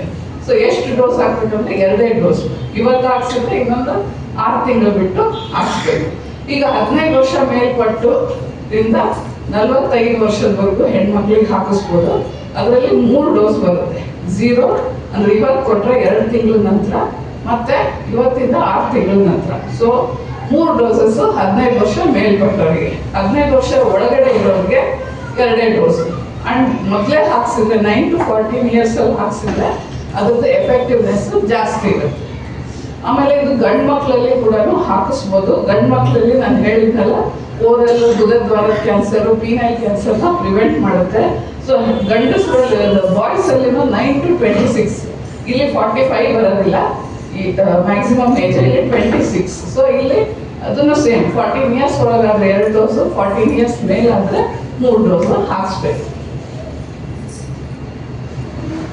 ಸೊ ಇದು ವ್ಯಾಕ್ಸಿನೇಷನ್ ಆಯಿತು. ವ್ಯಾಕ್ಸಿನೇಷನ್ ಈಗ ನಾವು ವ್ಯಾಕ್ಸಿನೇಷನ್ ಹಾಕ್ಸ್ಕೊಂಡಿಲ್ಲ, ಈಗ ನಾವು 40 ಇಯರ್ಸ್ ಅಥವಾ 50 ಇಯರ್ಸ್ ಅಂತಂದರೆ ನಾವು ಸ್ಕ್ರೀನಿಂಗ್ ಮಾಡಬೇಕು. ಸ್ಕ್ರೀನಿಂಗ್ ಅಂದರೆ ಎಲ್ಲ ಹೆಣ್ಮಕ್ಳು ನಮಗೆ ಎಷ್ಟೊಂದು ಇದರಲ್ಲಿ ಸೋಷಿಯಲ್ ಮೀಡಿಯಾದಲ್ಲಿ ಹೇಳ್ತಾ ಇರ್ತಾರೆ ಪ್ಯಾಪ್ ಸ್ಮಿಯರ್ ಟೆಸ್ಟು, HPV ಟೆಸ್ಟು ಅಂತ. ಸೊ ಇದು 21 ಇಯರ್ಸ್ ಇಂದ ಮೇಲ್ಪಟ್ಟ ಹೆಣ್ಮಕ್ಳು ಮಾಡಿಸ್ಕೋಬೇಕು. ಮದುವೆ ಆಗಿದ್ರೆ ಮಾತ್ರ ಮದುವೆ ಆಗಿ 3 ವರ್ಷದ ನಂತರದಿಂದ ಇದು ಸ್ಟಾರ್ಟ್ ಮಾಡ್ಕೋಬೇಕು. ಸೊ 21ರಿಂದ 29 ವಯಸ್ಸಲ್ಲಿ ಬರೀ ಪ್ಯಾಪ್ ಸ್ಮಿಯರ್ ಟೆಸ್ಟ್ ಮಾಡಿಸಿದ್ರೆ ಸಾಕು. 30ರಿಂದ 35 ವರ್ಷದವರು HPV ಟೆಸ್ಟಿಂಗ್ ಮಾಡಿಸಿದ್ರೆ 3 ಥರ ಇದೆ. ಅದರಲ್ಲಿ HPV ಟೆಸ್ಟಿಂಗ್ ಮಾಡಿಸಿದ್ರೆ better. HPV test once in 5 years ನಾವು ಮಾಡಿಸ್ತಾನೆ ಇರಬೇಕು. ಸೊ ಪ್ಯಾಪ್ ಸ್ಮಿಯರ್ ಅಂದರೆ OPD ಪ್ರೊಸೀಜರ್, ಅದಕ್ಕೆ ನಿಮಗೆ ಅನಸ್ತೇಶಿಯಾ ಅದೇನು ಕೊಡೋದಿಲ್ಲ. OPD ಪ್ರೊಸೀಜರು ಮತ್ತೆ ಸ್ವಲ್ಪ ನಿಮಗೆ ಪೇನ್ ಏನಾಗಲ್ಲ, ಸ್ವಲ್ಪ ಡಿಸ್ಕಂಫರ್ಟ್ ಇರುತ್ತೆ ಇಂಟರ್ನಲ್ಲಿ. ನಾವು ನೆಕ್ಸ್ಟ್ ಈ ಥರ ಇದು ಸ್ಟಿಕ್ಕಿಂದ ಒಂದಷ್ಟು ಸೆಲ್ನ ತೆಗೆದು ಪೇನ್ಫುಲ್ ಆಗಿರೋದಿಲ್ಲ, ಸುಮ್ಮನೆ ಹಿಂಗೆ ಇದು ಮಾಡಿ ತೆಗೆದು ಒಂದು ಗ್ಲಾಸ್ ಸ್ಲೈಡಲ್ಲಿ ಅಥವಾ ಇಲ್ಲಾಂದ್ರೆ ಲಿಕ್ವಿಡಲ್ಲಿ ಹಾಕಿ ಲ್ಯಾಬಿಗೆ ಕಳಿಸ್ತೀವಿ. ನೆಕ್ಸ್ಟ್ ಅದು ಸೇಮ್ ಪ್ರೊಸೀಜರ್, ಅದು ಸ್ಪೆಕ್ಯುಲಮ್ ಅಂತ ಹಾಕಿ ಓಪನ್ ಮಾಡಿ ಸೊ ಅದನ್ನು ಟೆಸ್ಟಿಗೆ ಕಳಿಸ್ತೀವಿ. ಯೂಶಲಿ ಇದು ಪೇನ್ ಏನೋ ಇರೋದಿಲ್ಲ ಈ ಪ್ರೊಸೀಜರು. ಮತ್ತು ಇದು ಮುಟ್ಟಾಗಿ 12ನೇ ಅಥವಾ 15ನೇ ದಿನ ಮಾಡಿಸ್ಕೊಂಡ್ರೆ ಬೆಟರ್. ಮುಟ್ಟು ನಿಂತು ಒಂದು 4-5 ದಿನ ಆಗಿದ್ರೆ ಇದು ಮಾಡಿಸೋದು ಬೆಸ್ಟ್. ನೆಕ್ಸ್ಟ್ ಸೊ ಈಗ ನಾವು ಸರ್ವೈಕಲ್ ಕ್ಯಾನ್ಸರ್ ಬಗ್ಗೆ ತಿಳ್ಕೊಂಡ್ವಿ. ಈಗ ನೆಕ್ಸ್ಟ್ ಫಸ್ಟ್ ಕಾಮನ್ ಯಾವುದಂದ್ರೆ ಬ್ರೆಸ್ಟ್ ಕ್ಯಾನ್ಸರ್. ಸೊ ಬ್ರೆಸ್ಟ್ ಕ್ಯಾನ್ಸರ್ಗೆ ರಿಸ್ಕ್ ಫ್ಯಾಕ್ಟರ್ ಅಂದರೆ ಫ್ಯಾಮಿಲಿ ಹಿಸ್ಟ್ರಿ. ಈ ತಾಯಿಯಲ್ಲಿ ಅಥವಾ ಚಿಕ್ಕಮ್ಮ ಅಕ್ಕ ತಂಗಿಯರಲ್ಲಿ ಬ್ರೆಸ್ಟ್ ಕ್ಯಾನ್ಸರ್ ಇತ್ತಂದ್ರೆ ಅವರಲ್ಲಿ ಆಗೋದು ತುಂಬ ಕಾಮನ್ ಆಗಿರುತ್ತೆ. ಸೊ ಅಲ್ಲಿ ಏನಾಗ್ತಿತ್ತು, ಬೇಗನೆ ದೊಡ್ಡೊಳಾಗೋದು, ಮೆನೋಪಾಸ್ ಆಗೋದು. ಈಗ 52 ವರ್ಷದ ಮೇಲೆ ಮೆನೋಪಾಸ್ ಆಗಿತ್ತು ಅಂದರೆ ಅವರಿಗೆ ಆಗೋ ಚಾನ್ಸಸ್ ಇರುತ್ತೆ. ಇದೆಲ್ಲ ಆಗೋ ಚಾನ್ಸಸ್ ಇರುತ್ತೆ. ಆಗಿದ್ರೆ ಡೆಫಿನೆಟ್ ಆಗಿ ಆಗುತ್ತೆ ಅಂತ ಅನ್ಕೋಬಾರ್ದು. ಒಬೇಸಿಟಿ, ಸ್ಥೂಲಕಾಯ ಇತ್ತಂದ್ರೆ, ಆಮೇಲೆ ಯಾರಿಗೆ ಮಕ್ಕಳು ಆಗಿರೋದಿಲ್ಲ ಅಂಥದ್ರಲ್ಲಿ ಆಲ್ಕೋಹಾಲ್ ತಗೊಳ್ಳೋ ಕನ್ಸ್ಯೂಮ್ ಮಾಡೋರಂಥದ್ರಲ್ಲಿ ಇದು ಕಾಮನ್ ಆಗಿ ಇರ್ಬೋದು. ಸೊ ಪ್ರೊಟೆಕ್ಟಿವ್ ಫ್ಯಾಕ್ಟರ್ಸ್ ಅಂದರೆ ಇದರಲ್ಲಿ ಪ್ರೆಗ್ನೆನ್ಸಿ ಮತ್ತು breast feeding. So breast feeding ಬರೀ ಮಗುಗಷ್ಟೇ ಅಲ್ಲ, ತಾಯಿಗೂ ತುಂಬ ಹೆಲ್ಪ್ಫುಲ್ ಆಗಿರುತ್ತೆ. ಸೊ ಮೇನ್ ಏನಂದರೆ ಅದು ಬ್ರೆಸ್ಟ್ ಕ್ಯಾನ್ಸರು, ಓವೇರಿಯನ್ ಕ್ಯಾನ್ಸರು ಅದನ್ನು ಪ್ರಿವೆಂಟ್ ಮಾಡುತ್ತೆ. ನೆಕ್ಸ್ಟ್ ಸೊ ಇದರಲ್ಲಿ ಡಿಫ್ರೆಂಟ್ ಏಜ್ ಗ್ರೂಪಲ್ಲಿ ಡಿಫ್ರೆಂಟ್ ಟೆಸ್ಟ್ಗಳು ಇದೆಲ್ಲ ಮಾಡೋದಿರುತ್ತೆ. ಸೊ 20 to 39 ಇಯರ್ಸಲ್ಲಿ ಸೆಲ್ಫ್ ಬ್ರೆಸ್ಟ್ ಎಕ್ಸಾಮಿನೇಷನ್ ಅಂತಂದರೆ ನಾವು ಮನೆಯಲ್ಲೇ ಬ್ರೆಸ್ಟನ್ನ ಕೈಯಿಂದ ಎಕ್ಸಾಮಿನೇಷನ್ ಮಾಡ್ಕೊಳ್ಳೋದು ನಾವು ಎಲ್ಲ ಹೆಣ್ಮಕ್ಳಿಗೂ ಹೇಳ್ಕೊಡ್ಬೇಕಾಗುತ್ತೆ. 40ರಿಂದ 44 ವರ್ಷಕ್ಕೆ ಒಂದು ಎಕ್ಸ್ರೇ ಥರ ಇರುತ್ತೆ, ಅದಕ್ಕೆ ಮ್ಯಾಮೋಗ್ರಾಮ್ ಅಂತಾರೆ. 45ರಿಂದ 54 ಎಲ್ಲರೂ ಡೆಫಿನೆಟ್ಲಿ ಆ್ಯನ್ಯಲ್ ಅಂದರೆ ವರ್ಷಕ್ಕೊಂದ್ಸಲ ಮ್ಯಾಮೋಗ್ರಾಮ್ ಮಾಡಿಸ್ಕೋಬೇಕಾಗುತ್ತೆ. 55 ನಂತರದವರು ವರ್ಷದವರು 2 ವರ್ಷಕ್ಕೊಂದ್ಸಲ ಮಾಡಿಸ್ಕೊಂಡ್ರೆ ಸಾಕು. 65ರಿಂದ 70 ವರ್ಷದವರೆಗೂ ಇದು ನಾವು ಮಾಡಿಸ್ಕೋಬೇಕಾಗುತ್ತೆ. ಯಾರಿಗೆ ಫ್ಯಾಮಿಲಿ ಹಿಸ್ಟ್ರಿ ಇರುತ್ತಲ್ಲ ಅವರಿಗೆ ಬೇರೆ ಟೆಸ್ಟ್ಗಳು ಇರುತ್ತೆ. ಏನೇ ಟೆಸ್ಟ್ ಮಾಡೋದಿದ್ರು ಮೊದಲು ನಿಮ್ಮ ಡಾಕ್ಟರ್ ಹತ್ರ ಇನ್ನೊಂದ್ಸಲ ಸಲಹೆ ಕೇಳಿ ನಿಮ್ದು ರಿಸ್ಕ್ ಅಸೆಸ್ಮೆಂಟ್ ಮಾಡಿಕೊಂಡು ನಂತರ ಮಾಡಿಸ್ಕೋಬೇಕು. ಬ್ರೆಸ್ಟ್ ಸೆಲ್ಫ್ ಎಕ್ಸಾಮಿನೇಷನ್ ಅಂದರೆ ನಮ್ಮ ಬ್ರೆಸ್ಟನ್ನ ನಾವೇ ಹೇಗೆ ಎಕ್ಸಾಮಿನ್ ಮಾಡ್ಕೋಬೇಕು. ಇದು ಯಾವಾಗ ಮಾಡಬೇಕಂದ್ರೆ ಮೆನ್ಸಸ್ ಆಗಿ 3ನೇ ದಿನದಿಂದ 5ನೇ ದಿನ. ಯಾಕಂದರೆ ಮೆನ್ಸಸ್ ಬರ್ತಾ ಏನಾಗುತ್ತೆ, ಯೂಶಲಿ ಹೆಚ್ಚಿನವ್ರು ನಾವು ಅನುಭವಿಸಿರ್ತೀವಿ, ಬ್ರೆಸ್ಟು ಒಂಥರ ಹೆವಿ ಅನ್ಸೋದು, ಪೇನ್ ಅನ್ಸೋದು ಎಲ್ಲ ಇರುತ್ತೆ. ಸೊ ಈಗ ಅದಕ್ಕೋಸ್ಕರ ಮುಟ್ಟಾಗಿ 3ನೇ ಅಥವಾ 5ನೇ ದಿನದಿಂದ ನಾವು ಅವತ್ತಿನ ದಿವಸ ನಾವು ಬ್ರೆಸ್ಟನ್ನ ಎಕ್ಸಾಮಿನ್ ಮಾಡ್ಕೋಬೇಕು. ಮೆನೋಪಾಸ್ ಆಗಿದ್ರೆ ತಿಂಗಳಲ್ಲಿ 1 ದಿನ ಫಿಕ್ಸ್ ಮಾಡ್ಕೋಬೇಕು. 15ನೇ ತಾರೀಕು ಮಾಡ್ತೀನಿ, 8ನೇ ತಾರೀಕು ಆ ಥರ ಫಿಕ್ಸ್ ಮಾಡಿ ಪ್ರತಿ ತಿಂಗಳು ಇದನ್ನ ಮಾಡಬೇಕು. ನೆಕ್ಸ್ಟ್ ಸೊ ಏನೇನು ನೋಡ್ತಿದೆ ಇದರಲ್ಲಿ 2 ಇರುತ್ತೆ, ಲುಕ್ ಆ್ಯಂಡ್ ಫೀಲ್. ಲುಕ್ ಅಂದರೆ ಕರಡಿ ನೋಡೋದು, ಫೀಲ್ ಅಂದರೆ ಕೈಯಿಂದ ಫೀಲ್ ಮಾಡೋದು. ಲುಕ್ ಅಂದರೆ ಕರಡಿ ಮುಂದೆ ನಿಂತ್ಕೊಂಡು ಒಂದು ಹಾಗೆ ನಿಂತ್ಕೊಂಡು ಇನ್ನೊಂದು 2 ಕೈ ರೈಸ್ ಮಾಡಿ ನೋಡ್ಕೋಬೇಕು. ಇನ್ನೊಂದು ಸೊಂಟದ ಮೇಲೆ 2 ಕೈ ಹಿಂಗೆ ಇಟ್ಬಿಟ್ಟು ಸ್ವಲ್ಪ ಹಿಂಗೆ ಬಗ್ಗಿ ನಾವು ಮಿರರಲ್ಲಿ ನೋಡಬೇಕು. ಏನೇನು ನೋಡ್ಬೇಕಂತಂದ್ರೆ ಬ್ರೆಸ್ಟಲ್ಲಿ ಏನಾದರೂ ಸೈಜು ಮತ್ತು ಶೇಪಲ್ಲಿ ಏನಾದರೂ ಚೇಂಜ್ ಇದೆಯಾ, ಅಥವಾ ಏನಾದರೂ ಗಡ್ಡೆ ಥರ ಅನಿಸ್ತಾ ಇದೆಯಾ, ಆಮೇಲೆ ನಿಪ್ಪಲ್ ಅಂದರೆ ತೊಟ್ಟು ಅದೇನಾದ್ರು ಇಂಟ್ರಾಕ್ಷನ್ ಅಂದರೆ ಹಿಂದೆ ಇದಾಗಿದೆಯಾ, ಅಥವಾ ಅದರಿಂದ ಏನಾದ್ರು ಬ್ಲಡ್ ಅಥವಾ ಗ್ರೀನಿಶ್ ಡಿಸ್ಚಾರ್ಜ್ ಏನಾದ್ರು ಬರ್ತಾ ಇದೆಯಾ ಅಂತ ಎಕ್ಸ್ಪ್ರೆಸ್ ಮಾಡಿ ನೋಡಬೇಕು. ಅದಲ್ಲದೆ ಬ್ರೆಸ್ಟ್ ಸ್ಕಿನ್ ಚೇಂಜಸ್ ನೋಡಬೇಕು. ಬ್ರೆಸ್ಟ್ ಮೇಲಿರೋ ಸ್ಕಿನ್ ಯಾವ ಥರ ಇದೆ. ಈ ಕಿತ್ಲೆ ಹಣ್ಣಿನ ಸಿಪ್ಪೆ ಇರುತ್ತಲ್ಲ ಆ ಥರ ಇದ್ರೆ ಅದು ತೊಂದರೆ. ಕಿತ್ಲೆ ಹಣ್ಣಿನ ಸಿಪ್ಪೆ ನೋಡಿದ್ರೆ ತುತ್ತು ಥರ ಇರುತ್ತಲ್ಲ ಆ ಥರ ಇದ್ರೆ ಅದಕ್ಕೆ ಪಕ್ಕಲಿಂಗ್ ಅಂತ ಹೇಳ್ತೀವಿ. ಸೊ ಆ ಥರ ಇದ್ರೆ ಅದು ತೊಂದರೆ ಇದೆ. ಆಮೇಲೆ ಇದು ಲುಕ್ ಆಯ್ತು. ಫೀಲ್ ಅಂತಂದ್ರೆ ನಮ್ದು 3 ಈ ಬೆರಳಿಂದ ಬ್ರೆಸ್ಟ್ ನಾವು ಎಲ್ಲಾ ಕಡೆ ಫಸ್ಟ್ ನೆಕ್ ಅಲ್ಲಿ ನೋಡ್ಬೇಕು, ಐಸಲ್ ಅಂದ್ರೆ ಕಂಕಳಲ್ಲಿ ನೋಡ್ಬೇಕು, ಮತ್ತೆ ಬ್ರೆಸ್ಟ್ ಎಕ್ಸಾಮಿನ್ ಮಾಡ್ಕೋಬೇಕು. ಸೊ ನಿಂತ್ಕೊಂಡಿದ್ದಾಗ upper half of the breast ನೋಡೋಕೆ ಸುಲಭ ಇರುತ್ತೆ, ಮಲ್ಕೊಂಡ್ಮೇಲೆ lower half of the breast ನೋಡೋದು ಸುಲಭ ಇರುತ್ತೆ. ಸೊ ಯಾವ ಬ್ರೆಸ್ಟ್ ಎಕ್ಸಾಮಿನ್ ಮಾಡ್ತೀವೋ ಆ ಕಡೆ ಕೈ ತಲೆ ಮೇಲೆ ಇಟ್ಕೊಂಡು ಅದರ್ ಹ್ಯಾಂಡ್ ಇಂದ ನಾವು ಹಿಂಗೆ ಫೀಲ್ ಮಾಡ್ತಾ ಬರ್ಬೇಕು. ಈ 3 ಫಿಂಗರ್ ಇಂದ ಈ ತರ ಫೀಲ್ ಮಾಡಬೇಕು. ಸೊ ನೆಕ್ಸ್ಟ್ ಒಂದು ವಿಡಿಯೋ ಇದೆ, I think about learning how to do your breast self-examination. There are 2 parts to it. Look ಮತ್ತೆ ಫೀಲ್ ಅಂತ.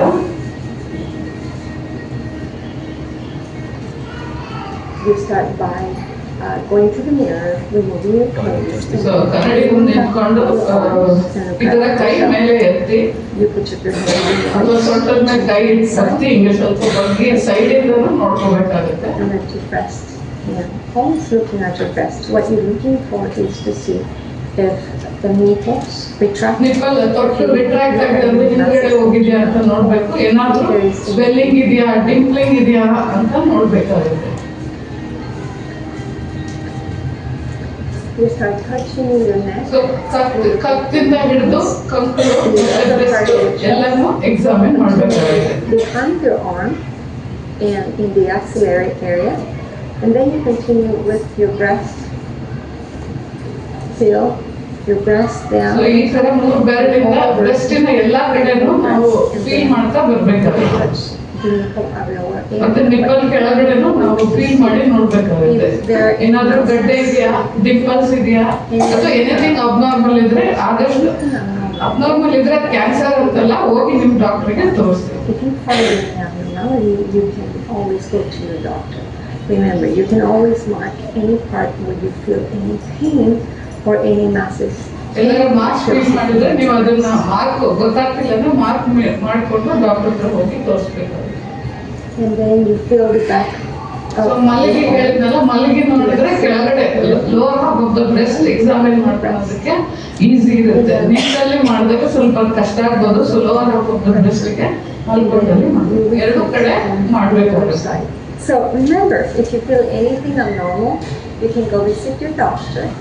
For more resources on screening and prevention, you can visit smoking.org. So ಇನ್ನೂ ಒಂದು ಹೇಳಿದ್ರೆ, ಒಂದು breast examination ಇದು 20 years ಇಂದ start ಮಾಡಬೇಕು ಅಂತ. ಇನ್ನ ಒಂದು 40 ವರ್ಷದ ಮೇಲೆ ಅಥವಾ 45 ವರ್ಷದ ಮೇಲೆ ನಾವು ಮ್ಯಾಮೋಗ್ರಾಮ್ ಅಂದ್ರೆ ಅದೊಂದು ಎಕ್ಸ್ರೇ ಬ್ರೆಸ್ಟ್ ಇಂದು ಒಂದು ಎಕ್ಸ್ರೇ ಮಾಡಿಸಲಿರುತ್ತೆ. ಅದು ಇಯರ್ಲಿ ಮಾಡಿಸ್ಬೇಕಾಗತ್ತೆ. ಆಮೇಲೆ ಸ್ವಲ್ಪ 55 ವರ್ಷದ ನಂತರ ಅದು 2 ವರ್ಷಕ್ಕೊಂದ್ಸಲ ಮಾಡಿಸ್ಬೇಕಾಗುತ್ತೆ. ಸೊ ಅದು ಪ್ರಿಪ್ರೇಷನ್ ಇದೆ ಅಂತಂದ್ರೆ ಏನು ಡಿಯೋಡ್ರೆಂಟ್ ಏನು ಹಾಕೊಂಡು ಹೋಗ್ಬಾರ್ದು. ಆ ಟೆಸ್ಟ್ ಮಾಡಿಸೋದ್ರಲ್ಲಿ ಅದು ಒಂದು ಎಕ್ಸ್ರೇ 2 ರಿಂದ 3 ಎಕ್ಸ್ರೇ ಇಮೇಜಸ್ ಪರ್ ಬ್ರೆಸ್ಟ್ ತಗೋತಾರೆ. 10 to 20 minutes procedure. Little bit while doing it might be ಸ್ವಲ್ಪ ಅದು ಮಾಡ್ಬೇಕಾದ್ರೆ ಪೇನ್ಫುಲ್ ಆಗಿರ್ಬೋದು. ಆ್ಯಂಡ್ ಪ್ರೆಗ್ನೆಂಟ್ ಇದ್ರೆ, ಮಗು ಹಾಲು ಕುಡಿಸ್ತಾ ಇದ್ರೆ ನಾವು ಅದನ್ನ ಇನ್ಫಾರ್ಮ್ ಮಾಡಬೇಕಾಗುತ್ತೆ.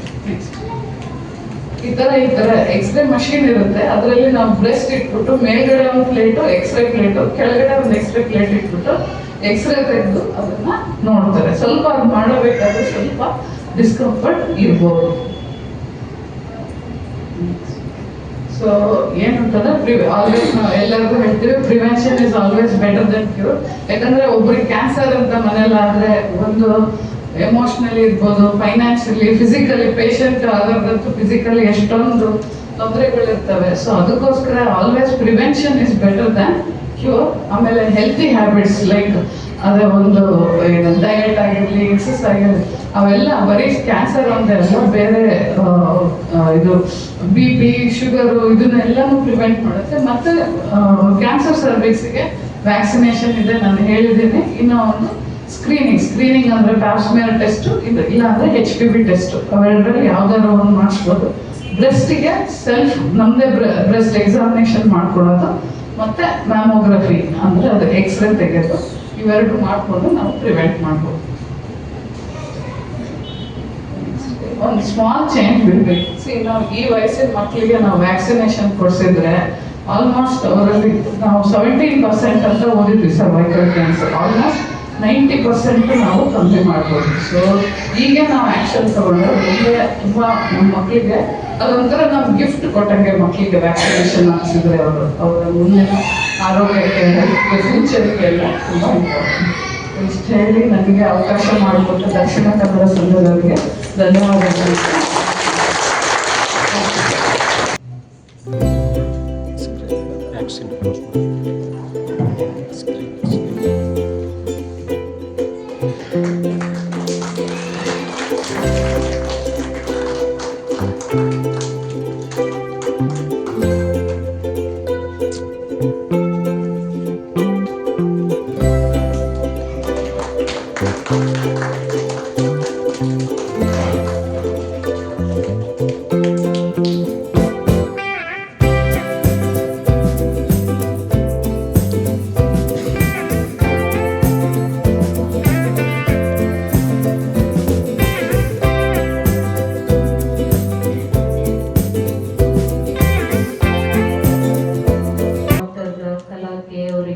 ನಮಗೆ ತುಂಬಾ ಸುಂದರವಾಗಿ ಹಾಗೆ ಅರ್ಥ ಆಗುವ ಹಾಗೆ ಎಕ್ಸ್ಪ್ಲನೇಷನ್ ಕೊಟ್ಟಿದ್ದಾರೆ.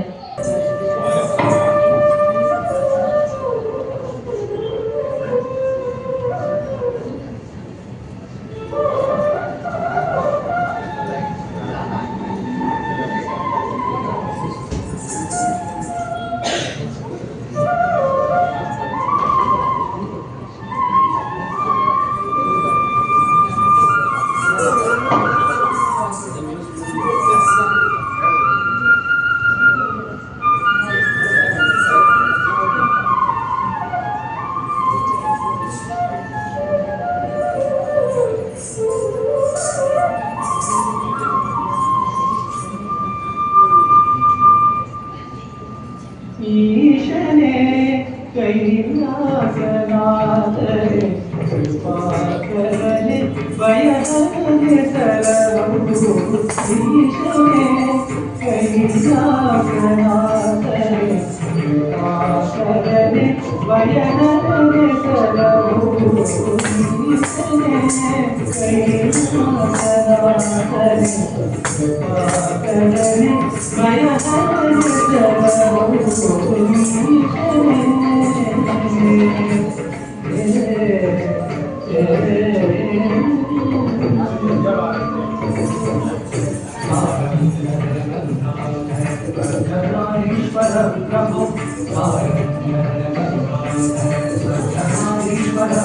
ಸರವು.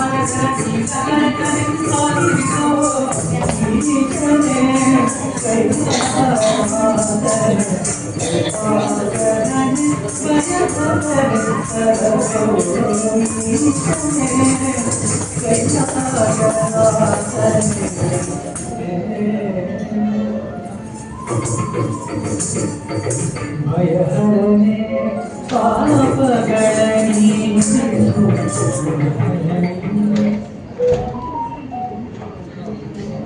ಭಯಹರನೆ ಪಾಪಗಳ ನೀಗಿಸು.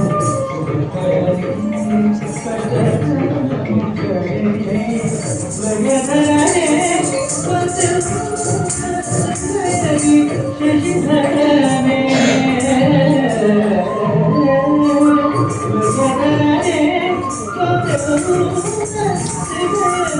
ಶಶಿಧರನೆ ಸಾಂಡವಗೈ.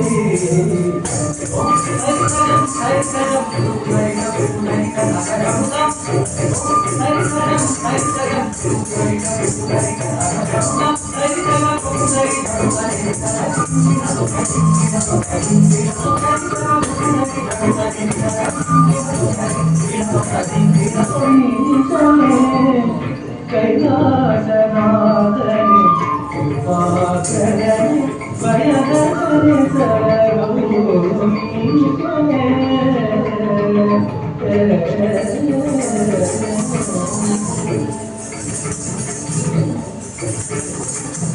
ನೀನರ ಪೂರೇವ ಸಭಾಪತಿ, ನೀನರ ಪೂರೇವ ಸಭಾಪತಿ.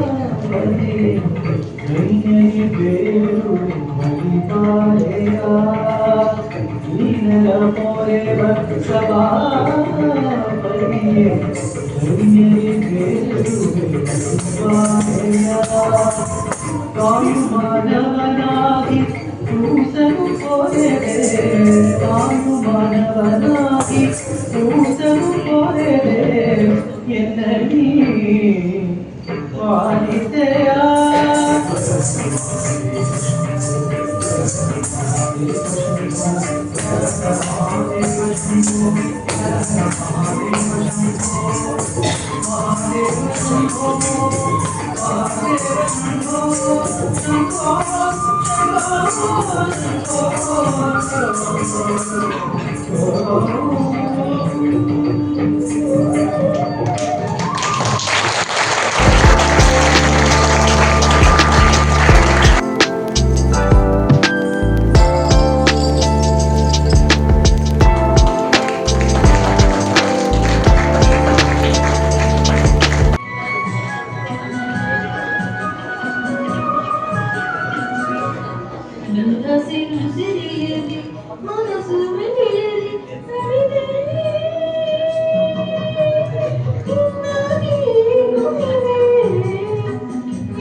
దత్తుడు బరుందులేరు రెండు కొండలు దత్తుడు బర్పేరు ಅಲ್ಲಿನ ಎದುಕನುಗ ಒಂದು ಸುಮಿತ್ರಾ ವಿ ಶೆಟ್ಟಿ ಹಾಗೂ ಸಂಧ್ಯಾ ಬೇಕಲ್ ಅವರನ್ನ ವೇದಿಕೆಗೆ ಕರೀತಾ ಇದ್ದೇನೆ.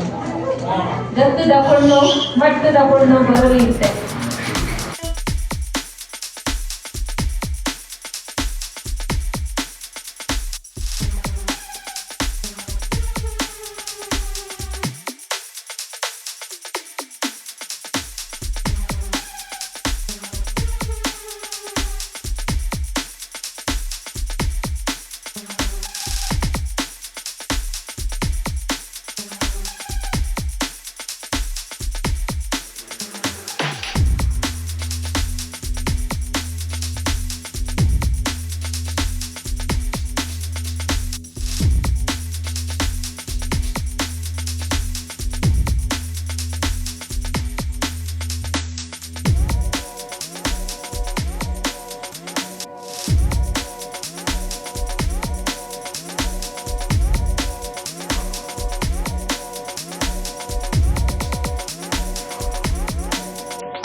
ಇದ್ದಾರೆ ಶ್ರೀಮತಿ ಅಮೂಲ್ಯ. ಅನ್ಸುತ್ತೆ ಇವರಿಬ್ರು ಕ್ಲಾಸ್ಮೇಟ್ಸ್ ಅನ್ಸುತ್ತೆ.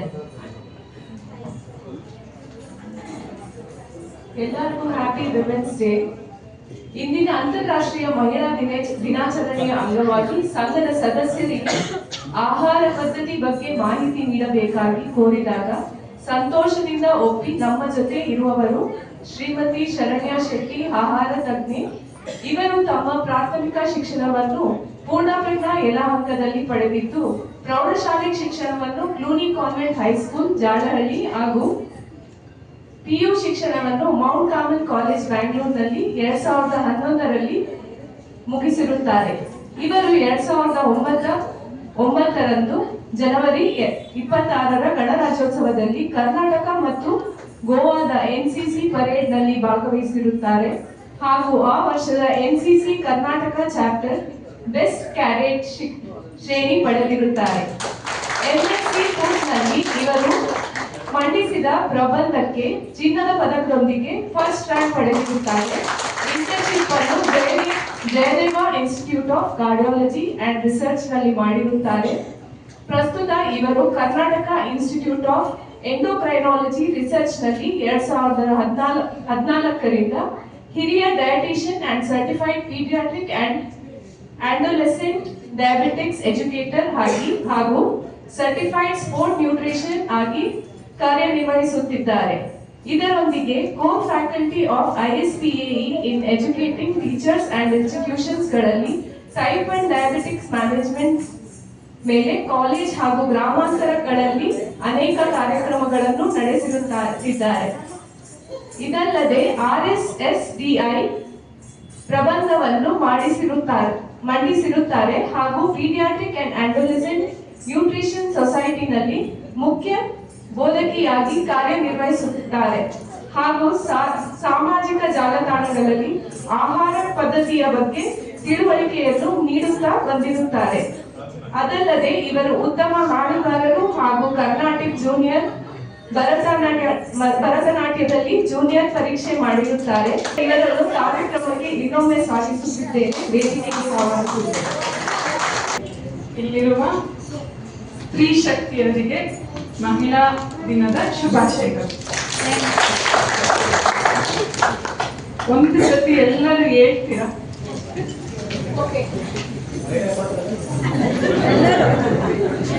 ಒಂದ್ಸತಿ ರೈಟ್ ತಿರುಗಿ ಲೆಫ್ಟ್ ತಿರುಗಿ. ಎಲ್ಲರೂ ಕೈ ಮೇಲೆತ್ತಿ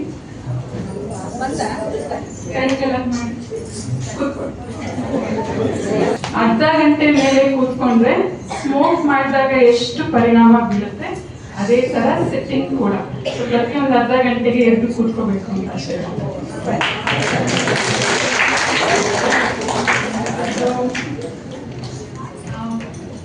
ಮೊದಲಿಗೆ ನನ್ನನ್ನ ಇಲ್ಲಿ ಆಹ್ವಾನಿಸಿದ್ದಕ್ಕೆ ದಕ್ಷಿಣ ಕನ್ನಡ ಸಂಘಕ್ಕೆ ಧನ್ಯವಾದಗಳು. ಯಾಕಂದ್ರೆ ಮಗು ಅಂತ ಹೇಳಾಯ್ತು, ಸೊ ಮಗು ಏನ್ ತಪ್ಪು ಮಾಡಿದ್ರು ಇಟ್ಸ್ ಓಕೆ ಅಲ್ಲ. ಈಗ ಅಲ್ಲ, ಜೊತೆಗೆ ಇಲ್ಲಿ ಆಹಾರದ ಬಗ್ಗೆ ಮಾತಾಡಕ್ಕೆ ಹೇಳಿದ್ದಾರೆ. ಆಹಾರ ಅಂತ ಹೇಳಿದ ತಕ್ಷಣ ಫಸ್ಟ್ ಬರೋದೇ ಡಯಟ್, ಹೌದಾ? ಸೊ ಡಯಟ್ ಅಂದ ತಕ್ಷಣ ನಾವೆಲ್ಲರೂ ಏನ್ ಅನ್ಕೋತೀವಿ, ಕಮ್ಮಿ ತಿಂದ್ರೆ ಸಣ್ಣ ಆಗೋದು, ಕಮ್ಮಿ ತಿಂದ್ರೆ ಡಯಟ್ ಅಂತ ನಾವೆಲ್ಲ ಅರ್ಥ ಮಾಡ್ಕೊಂಡಿರ್ತೀವಿ, ಹೌದಾ ಅಲ್ವಾ?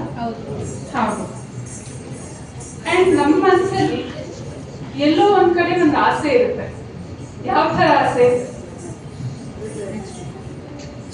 ಇಲ್ಲ ಶಿಲ್ಪಾ ಶೆಟ್ಟಿ ತರ ಕಾಣಿಸ್ಬೇಕು ಫಿಟ್ ಆಗಿ, ಇಲ್ಲ ರೇಖಾ ತರ ಯಂಗ್ ಆಗಿ ಕಾಣಿಸ್ಬೇಕು. ಯಾರಿಗೆಲ್ಲ ಆಸೆ ಇದೆ? ಇವಾಗ ಗ್ರೀನ್ ಚೀಟಿ ಇರೋ ಕೈ ಎತ್ತಿ. ಸಿಕ್ಕಿ ಸಿಗ್ತಾ ಇದೆ, ನನ್ನ ಮಗ ಹಂಚ್ತಾ ಇದ್ದಾನೆ.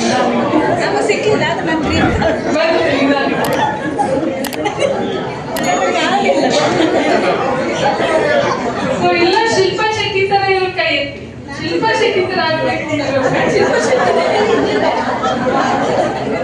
ಅಥವಾ ರೇಖಾ ತರ ಔಟ್ಲುಕ್ ಮಾತ್ರ ಯಂಗ್ ಆಗಿರ್ಬೇಕು ಇನ್ನೊಂದು ಕೈ. ಜಾಸ್ತಿ ಇದ್ದಾರೆ, ಆದ್ರೆ ಅವ್ರಿಗೆ ಕೈ ಕಾಲಿಗೆ ಜನ ಇದ್ದಾರೆ ಗುಡ್ಸಕ್ಕೆ, ಅಡುಗೆ ಮಾಡಕ್ಕೆ. ಸೊ ಸ್ವಲ್ಪ ಕಷ್ಟನ ಅಂತ, ಬಟ್ ಮನ್ಸು ಮಾಡಿದ್ರೆ ಡೆಫಿನೆಟ್ ಆಗಿ ಮಾಡ್ಬೋದು. ಈಗ ಯಾಕೆ ಶಿಲ್ಪಾ ಶೆಟ್ಟಿ ಇವರೆಲ್ಲ ನಮ್ಗೆ ಸ್ವಲ್ಪ ದೂರದ ಕನಸು ಅಂದ್ರೆ ಅವ್ರ ತರ ಆಗ್ಬೇಕು ಅಂತ ಆಸೆ ಇದೆ, ಎಲ್ಲರಿಗೂ ಆಸೆ ಇದೆ, ಮಾಡ್ತೀವಿ. ಇನ್ಫ್ಯಾಕ್ಟ್ ಇಲ್ಲಿ ಇವಾಗ ನೋಡಿದಾಗ 30 ವರ್ಷದ ಮೇಲ್ನವರಿಗೆ ಹೆಚ್ಚಿದ್ದಾರೆ. 30 ವರ್ಷದ ಕಮ್ಮಿ ಇರೋ ಕೈ ತುಂಬಾ ಕಮ್ಮಿ. ಅಂದ್ರೆ ಇವಾಗ ಅವರು ಪೀಕ್ ಕರಿಯರ್ ಅಥವಾ ರೆಸ್ಪಾನ್ಸಿಬಿಲಿಟಿ ಅದರಲ್ಲಿ ತುಂಬಾ ಇನ್ವಾಲ್ವ್ ಆಗಿರೋದ್ರಿಂದ ಇಲ್ಲೆಲ್ಲ ಬರಕ್ ಸ್ವಲ್ಪ ಕಷ್ಟ ಆಗುತ್ತೆ. ಬಟ್ ಇಲ್ಲಿರೋರೆಲ್ಲ ಸರಿ ಕೇಳೋಣ, ಆರೋಗ್ಯದ ಬಗ್ಗೆ ಕೇಳೋಣ, ಏನಾಗ್ತಿದೆ, ಏನಾದ್ರೂ ಒಂದು ಸ್ವಲ್ಪ ಟಿಪ್ ಸಿಗತ್ತೆ ಅಂತ ಬಂದಿರೋರು. ಅದಕ್ಕೆ ಫಸ್ಟ್ ನೀವು ಚಪ್ಪಾಳೆ ತಟ್ಕೋಬೇಕು. ನೀವು ಇಲ್ಲಿ ಅಷ್ಟೊಂದಿಂದ ಬಂದು ಸೊ ಮನೇಲೆಲ್ಲ ಇರೋ ಮಹಿಳೆಯರೆಲ್ಲ ಅಡ್ವೈಸ್ ಕೊಡೋದ್ರಲ್ಲಿ ಎತ್ತಿದ ಕೈ. ನಾನಿಲ್ಲಿ ಅಡ್ವೈಸ್ ಕೊಡಕ್ ಬಂದಿಲ್ಲ, ನನ್ನಲ್ಲಿರೋ ನಾಲೆಜ್ ಮಾತ್ರ ಶೇರ್ ಮಾಡೋದು. ಅಡ್ವೈಸ್ ಕೊಡೋದ್ರಲ್ಲಿ ತಾಯಂದ್ರು ಎತ್ತಿದ ಕೈ. ಯಾಕೆ ಟೈಮಲ್ಲಿ ಮಗು ತಿನ್ಬೇಕು ಅಂದ್ರೆ ಬೈತಾ ಇರ್ತೀನಿ, ಬೇಗ ಬಾ, ಟೈಮ್ ಆಯ್ತು ಅಂತ. ಬಟ್ ಅವರಿಗೆ ಟೈಮ್ ಬಂದಾಗ ಎಲ್ಲಾದ್ರೂ ತಿಂಡಿ ಆದ್ಮೇಲೆ ಲೇಟ್ ಆಗಿದೆ. ಅದೇ ತರ ಕೆಲಸ ಬಂದಾಗ ನಾನು ಕ್ಲಿನಿಕಲ್ಲಿ ಪೇಷಂಟ್ಗಳು ಬಂದಾಗ ಹೇಳ್ತೀವಿ, ವ್ಯಾಯಾಮಕ್ಕೆ ಟೈಮ್ ಇಲ್ವಾ ಅಂತ. ಕೆಲಸ ಮಾಡೋದು, ಮನೆಯಿಂದ ಬೆಳಗಿಂದ ಕೆಲಸ, ಅಡಿಗೆ ಕೆಲಸ, ಪಾತ್ರೆ ತೊಳೆದು, ಸೊ ಬೇರೆ ಕೆಲಸಕ್ಕೆ ಎಷ್ಟು ಟೈಮ್ ಸಿಗುತ್ತೆ. ಆದ್ರೆ ನಿಮಗೋಸ್ಕರ ಅರ್ಧ ಗಂಟೆ ವಾಕ್ ಮಾಡಿ ಅಂದಾಗ ತುಂಬಾ ಬ್ಯುಸಿ ಇರ್ತೀವಿ. ಹಾಗಾಗಿ ಇನ್ನೊಂದು ಒಂದು ಕಲ್ಚರ್ ಇದೆ ನಮ್ಮಲ್ಲಿ, ತುಂಬಾ ಹಿಂದೆಯಿಂದ ಬಂದಿರುವಂತ ಕಲ್ಚರ್. ಏನ್ ಕಲ್ಚರ್ ಅಂದ್ರೆ, ನೋವಾದ್ರೂ ಲೇಡೀಸ್ ಅವರು ಸಹಿಸ್ಕೊಂಡು ಮುಂದೆ ಹೋಗ್ತಾ ಇರ್ಬೇಕು ಅನ್ನೋದು ಒಂದು ಕಲ್ಚರ್ ಇದೆ. ಅದು ಕಲ್ಚರ್ ಆಫ್ ಸೈಲೆನ್ಸ್ ಅಂತ ಹೇಳ್ತೀವಿ. ಇದು ನಾರ್ಮಲ್, ನಮ್ಗೆ ಏಜಿಗೆ ತಕ್ಕೋ ಬರುವಂತ ನೋವು, ಮಂಡಿ ನೋವು, ಬೆನ್ನು ನೋವು, ಕಾಲು ನೋವು ನಾರ್ಮಲ್. ಬಟ್ ದಿನ ನಡೆಸ್ಕೊಂಡು ಹೋಗ್ತಾನೆ ಇರ್ಬೇಕು. ಸೊ ಏನಾಗ್ತೀವಿ, ನಮ್ ಪ್ರಯಾರಿಟಿ ಹಿಂದೆ ಹಿಂದೆ ಹಿಂದೆ ಹೋಗ್ತಾ ಇದೆ. ಸೊ ರಿಸರ್ಚ್ ಪ್ರಕಾರ 45% ಲೇಡೀಸ್ ತೊಂದರೆ ಬಂದಾದ್ಮೇಲೆ ಓಡೋಗ್ತಾರೆ. ಸೊ ಸ್ಟಾರ್ಟಿಂಗ್ ಸ್ಟೇಜ್ ಅಲ್ಲಿ ನಾವ್ ಯಾರು ಹೋಗ್ತಾ ಇಲ್ಲ ಅಂತ ಇವತ್ತು ಅದೇ ಆಹಾರಕ್ಕೆ ಫೌಂಡೇಶನ್ ಕೊಡೋಣ ಅಂತ ನಾನಿಲ್ಲಿ ಬಂದಿದ್ದೀನಿ. ಇವಾಗ ಈ ಸ್ಲೈಡ್ ಅಲ್ಲಿ ನೋಡಿದಾಗ ಚಿಕ್ಕ ವಯಸ್ಸಿನ ಹುಡುಗಿಯಿಂದ ವೃದ್ಧಾಪ್ಯವರೆಗೂ ನಮ್ಮ ದೇಹದಲ್ಲಿ physical changes, mental changes, psychological changes ಎಲ್ಲ ಆಗ್ತಾ ಇರುತ್ತೆ. ನೀವೊಂದು ರೀಲ್ಸ್ ನೋಡ್ತಾ ಇರ್ತೀರಾ, ಒಂದು ಗಂಡ ಹೆಂಡತಿ ಫಂಕ್ಷನ್ಗೆ ರೆಡಿ ಆಗ್ತಾ ಇರ್ತಾರೆ, ಹಲ್ದಿ, ಸಂಗೀತ್, ಮೆಹಂದಿ ಅಂತ. ಗಂಡ ಮಾತ್ರ ಫುಲ್ ಟೈಮ್ ಚಡ್ಡಿ ಪ್ಯಾಂಟ್ ಅಲ್ಲಿ ಇರ್ತಾರೆ, ಬಟ್ ಹೆಂಡತಿ ಮಾತ್ರ ಡಿಫ್ರೆಂಟ್ ಚೇಂಜಸ್, ಸೀರೆ, ಹಲ್ದಿಗೆ, ಮೆಹಂದಿಗೆ ಚೇಂಜ್ ಮಾಡ್ತಾನೆ ಇರ್ತಾರೆ. ಕರೆಕ್ಟಾ? ಅಲ್ಲೆಲ್ಲ ಒಪ್ಕೋತಾ ಇದ್ದಾರೆ, ಒಂದೇ ಡ್ರೆಸ್ ಅಲ್ಲಿ. ಹಾಗಿದ್ರೆ ಯಾಕೆ ಬೇರೆ ಬೇರೆ ಡ್ರೆಸ್ ಮಾಡೋದು? ಬಿಕಾಸ್ ನಮ್ಮಲ್ಲೂ ಕೂಡ ಸುಮಾರು ಬದಲಾವಣೆಗಳು ಆಗ್ತಾ ಇದೆ. ನಿಮ್ಮಲ್ಲಿ ಆಗ್ತಾ ಇಲ್ಲ ಅನ್ನೋದು ನಮ್ಮಲ್ಲಿ ಆಗ್ತಾ ಇದೆ. ಸೊ ಆ ಬದಲಾವಣೆ ತಕ್ಕಂಗೆ ನಾವು ಆಹಾರದಲ್ಲೂ ನಾವು ಚೇಂಜಸ್ ಮಾಡ್ಕೋಬೇಕು, ಮಾಡಬೇಕು. ಸೊ ಡಯಟ್ ಅಂದ್ರೆ ಕಮ್ಮಿ ತಿನ್ನೋದಲ್ಲ, ಸರಿಯಾದ ಸಮಯಕ್ಕೆ ಸರಿಯಾದ ಆಹಾರವನ್ನು ಸೇವಿಸೋದೇ ಡಯಟ್. ಓಕೆ, ಈಗ ಎಲ್ಲರಿಗೂ ಗ್ರೀನ್ ರೆಡ್ ಚೀಟಿ ಇದೆಯಾ? ಸೊ ಮಧ್ಯದಲ್ಲಿ ಪ್ರಶ್ನೆ ಕೇಳ್ತಾ ಇರ್ತೀನಿ. ಸೊ ಇವಾಗ ಫಸ್ಟ್ ಪ್ರಶ್ನೆ, ನಾನು ತಿಂಡಿ ತಿನ್ನಲ್ಲ, ಬೆಳಗ್ಗೆ ಸ್ಕಿಪ್ ಮಾಡ್ತೀನಿ ಯಾಕಂದ್ರೆ ನಂಗೆ ತುಂಬಾ ಕೆಲಸ ಇದೆ. ಸ್ಕಿಪ್ ಮಾಡೋರು ಗ್ರೀನ್ ಕಲರ್, ಸ್ಕಿಪ್ ಮಾಡದೇ ಇರೋರು red colour.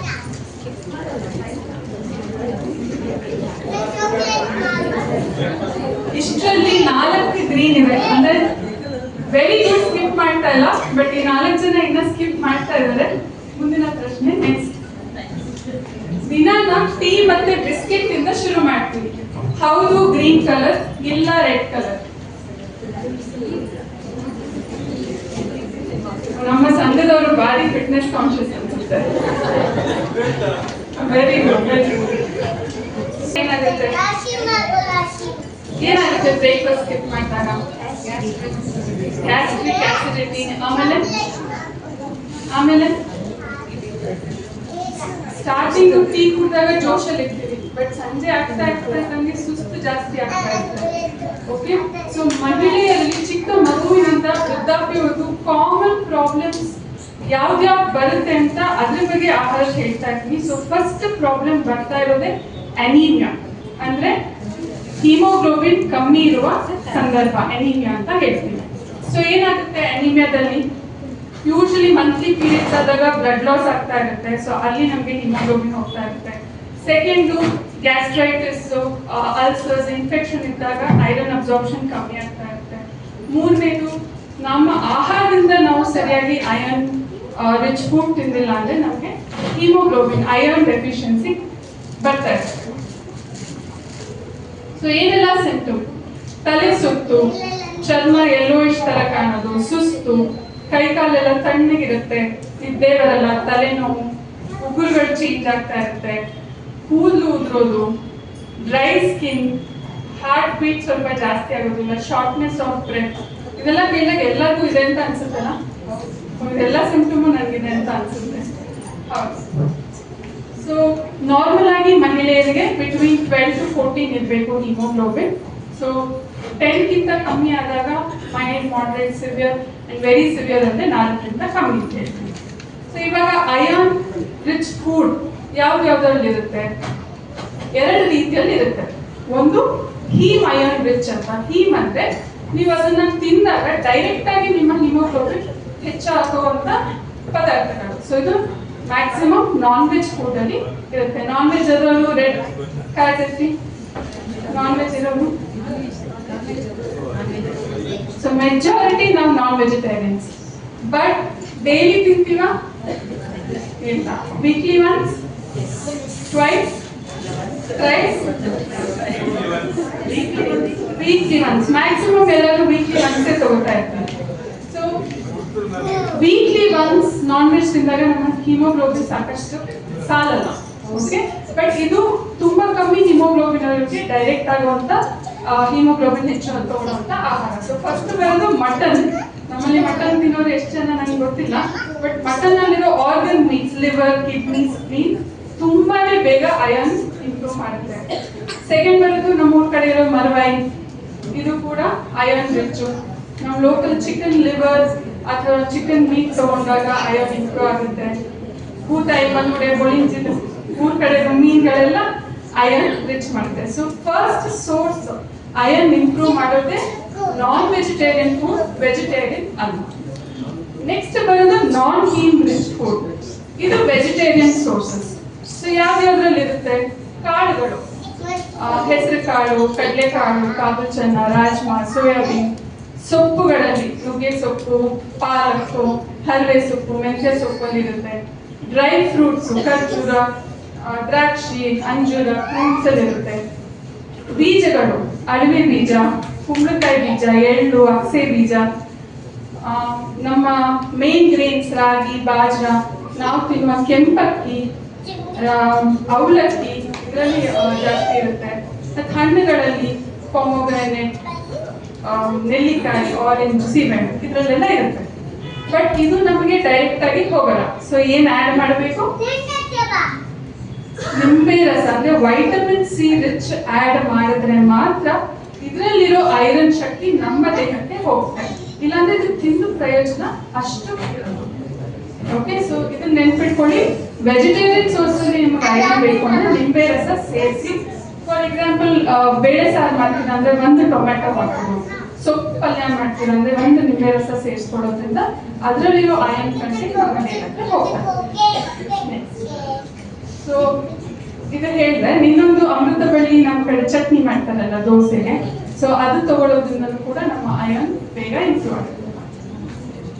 Next coffee, tea, ತಿಂಡಿ ಜೊತೆ ತಗೊಳ್ಳೋರು S green colour.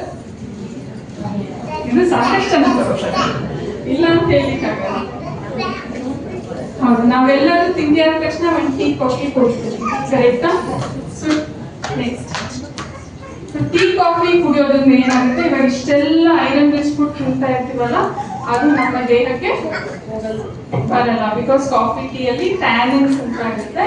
So iron absorption ನ ಬ್ಲಾಕ್ ಮಾಡುತ್ತೆ. ಸೊ ಅಟ್ ಲೀಸ್ಟ್ 1 ಗಂಟೆ ಗ್ಯಾಪ್ ಇರಬೇಕು ತಿಂಡಿಗೂ ಟೀಗೆ. ಆಗುತ್ತಾ ಮಾಡೋಕ್ಕೆ ನಮ್ಮ ಲೇಡೀಸ್ಗೆ? ಇನ್ಮೇಲಿಂದ ಗುಡ್. ಜೊತೆಗೆ ಪಲ್ಯಗಳನ್ನ ಬಾಂಡ್ಲಿಯಲ್ಲಿ ಮಾಡಿದಾಗ ಬಾಂಡ್ಲಿಯಲ್ಲಿರೋ ಐರನ್ ಕಂಟೆಂಟ್ ಫುಡ್ಗೆ ಟ್ರಾನ್ಸ್ಫರ್ ಆಗುತ್ತೆ. ಹಾಗೆ ನೆನೆಸಿರೋದ್ರಿಂದ ಸ್ಪ್ರೌಟ್ ಮಾಡೋದ್ರಿಂದ ಅಯಾನ್ ಬಯೋ ಅವೈಲಬಿಲಿಟಿ ಜಾಸ್ತಿ ಆಗುತ್ತೆ. ಕ್ಯಾಲ್ಸಿಯಂ ಡೆಫಿಷಿಯನ್ಸಿ ಇವಾಗ ಐ ಥಿಂಕ್ 30-25 ಇಯರ್ಸ್ಗೆ ನಮಗೆ ಚೇರಿಂದ ಹೇಳಕ್ಕಾಗಲ್ಲ. ಇನ್ 40-50 ಆದಾಗ ನೆಕ್ಸ್ಟ್ ಏನ್ ಬರುತ್ತೆ ನಮಗೆ ಗೊತ್ತಿಲ್ಲ ಅಲ್ಲ.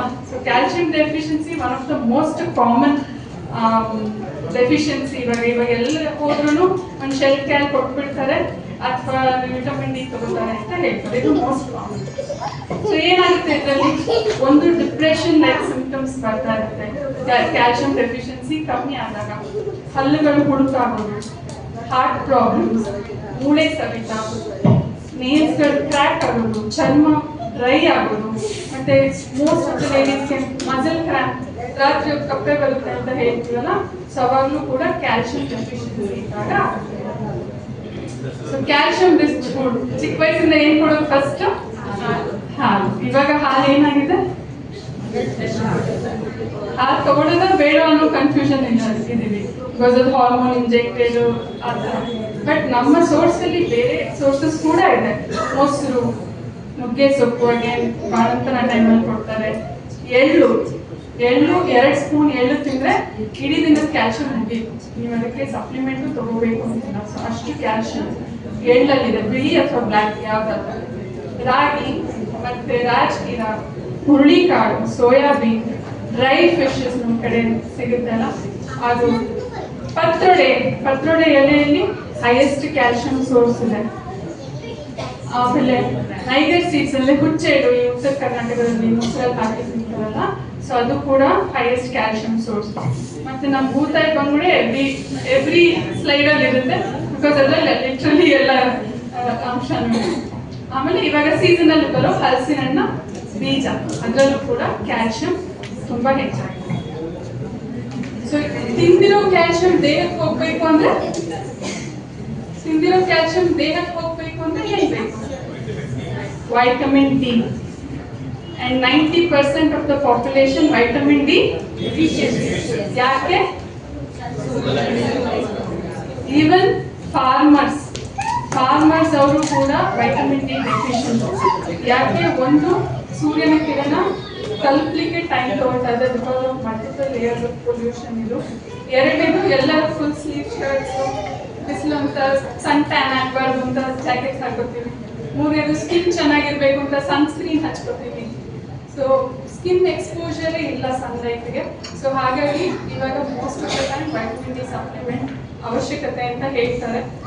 ಬಟ್ ಬೆಳಗ್ಗೆ 10 ಗಂಟೆ ಮುಂಚೆ ಸಂಜೆ 4 ಗಂಟೆ ಮೇಲೆ ಸೂರ್ಯನಿಗೆ 15 ಮಿನಿಟ್ಸ್ ಸೂರ್ಯನ ಕಿರಣ ಕೆಳಗೆ ಇತ್ತು 40% ನಮ್ಮ ದೇಹದ ಬಾಡಿ ಎಕ್ಸ್ಪೋಸ್ ಮಾಡಿದಾಗ ಸಮ್ ವೈಟಮಿನ್ ಡಿ ನಮಗೆ ಸಿಗೋ ಚಾನ್ಸಸ್ ಇರುತ್ತೆ ಅಂತ. ಸೊ ವೈಟಮಿನ್ ಡಿ ಕೇವಲ ಕ್ಯಾಲ್ಸಿಯಂಗಲ್ಲ, ಸ್ಟಡೀಸ್ ಏನು ತೋರಿಸ್ತಾ ಇದೆ ಅಂದರೆ ವೈಟಮಿನ್ ಡಿ ಡೆಫಿಷಿಯನ್ಸಿ ಇರೋರು ಬೇಗ ಡಯಾಬಿಟೀಸ್ ಕೂಡ ಬರೋ ಚಾನ್ಸಸ್ ಇದೆ ಅಂತ. ಸೊ ದಯವಿಟ್ಟು ನೀವು ವೈಟಮಿನ್ ಡಿ ಕ್ಯಾಲ್ಸಿಯಂ ಚೆಕ್ ಮಾಡ್ಕೊಳ್ಳಿ. ಓಕೆ, ಇದೇ ಥರ ಕ್ಯಾಲ್ಸಿಯಂ ಅಬ್ಸಾರ್ಪ್ಷನ್ ಸೋಪ್ ಮತ್ತು ಸ್ಪ್ರೌಟ್ ಮೊಳಕೆ ಬರೆಸಿದಾಗ ಜಾಸ್ತಿ ಆಗುತ್ತೆ. ಆ್ಯಂಡ್ ಆ ಊಟದಲ್ಲಿ ಉಪ್ಪಿನಾಂಶ ಜಾಸ್ತಿ ಇದ್ರೆ, ಉಪ್ಪು ಲೈಕ್ ಫ್ರೆಂಚ್ ಫ್ರೈಸ್ ಅಲ್ಲಿ ಸಾಲ್ಟ್ ಹಾಕುತ್ತೆ, ಮೊದಲ ರಾಗಿ ರೊಟ್ಟಿ ಜೊತೆ ತಿಂತೀರಾ ಅಂದರೆ ಅದರಲ್ಲಿರೋ ಕ್ಯಾಲ್ಸಿಯಂ ನಿಮಗೆ ಸಿಗುತ್ತೆ. ಅಗೇನ್ ಟೀ ಕಾಫಿಲಿ ಗ್ರೀನ್ಸ್ ಜಾಸ್ತಿ ಇತ್ತು, ಟೀ ಕಾಫಿ ಊಟದ ಜೊತೆ ತಿಂದವ್ರಿಗೆ ಮತ್ತೆ ಕ್ಯಾಲ್ಸಿಯಂ ಸಿಗಲ್ಲ. ಸೊ ದಯವಿಟ್ಟು 1 hour ಗ್ಯಾಪ್ ಟೀ ಕಾಫಿಗೂ ತಿಂಡಿಗೂ ಇಡುತ್ತೆ. ಸ್ಪ್ರೌಟಿಗೆ minimum salt okay, high salt. ಇವಾಗ ಖಾರ ಜಾಸ್ತಿ ಆದಾಗ ಸಾಲ್ಟ್ ಇಂಟೇಕ್ ಜಾಸ್ತಿ ಆಗ್ತದೆ ಬ್ಯಾಲೆನ್ಸ್ ಮಾಡಲಿಕ್ಕೆ. ಸೊ ಅವಾಗ ನೆಕ್ಸ್ಟ್, ಯಾರಿಗೆಲ್ಲ ಆಸಿಡಿಟಿ, ಗ್ಯಾಸ್ಟ್ರೈಟಿಸ್, ಬ್ಲೋಟಿಂಗ್ ಇದೆ, ಗ್ರೀನ್ ಅಂದ್ರೆ ಗೆಸ್, ರೆಡ್ ಅಂದ್ರೆ ಇಲ್ಲ. I think 50-50%. But most of ನಮಗೆ ಇತ್ತೀಚೆಗೆ ಇದೆ, ಎಸ್ಪೆಷಲಿ ಲೇಡೀಸ್ ಹೇಳೋದು ಕಾಳು ತಿಂದ್ರೆ ಆಗಲ್ಲ, ಕಡಲೆಕಾಯಿ ಬೀಜ ತಿಂದ್ರೆ ಆಗಲ್ಲ, ಟೀ ಕಾಫಿ ಕುಡಿದ್ರೆ ಆಗಲ್ಲ. ಸೊ ಗ್ಯಾಸ್ಟ್ರೈಟಿಸ್ ಪ್ರಾಬ್ಲಮ್ ಜಾಸ್ತಿ. ಯಾಕೆ? ನಮ್ಮ ಗಟ್ ಅಂತ ಕೇಳಿದ್ದೀರಾ, ಗಟ್ ಮೈಕ್ರೋಬಯೋಮ್ ಅಂತ ಹೇಳ್ತೀವಿ. ಇನ್ಫ್ಯಾಕ್ಟ್ ಇಡೀ world trillions and trillions of bacteria ಅಂತ ಮಾಡಿರುತ್ತೆ. ಅದೇ ಬ್ಯಾಕ್ಟೀರಿಯಾ ನಮ್ಮ ಗಟ್ಟಲ್ಲಿರುತ್ತೆ, ಬಾಯಿಂದ ಏನಸ್ವರೆಗೂ ಟ್ರಿಲಿಯನ್ಸ್, 100 trillions ಆಫ್ ಬ್ಯಾಕ್ಟೀರಿಯಾ ಇದೆ. ಸೊ ಈ ಬ್ಯಾಕ್ಟೀರಿಯಾ 2 ತರ ಇದೆ, ಒಂದು ಗುಡ್ ಬ್ಯಾಕ್ಟೀರಿಯಾ, ಒಂದು ಬ್ಯಾಡ್ ಬ್ಯಾಕ್ಟೀರಿಯಾ.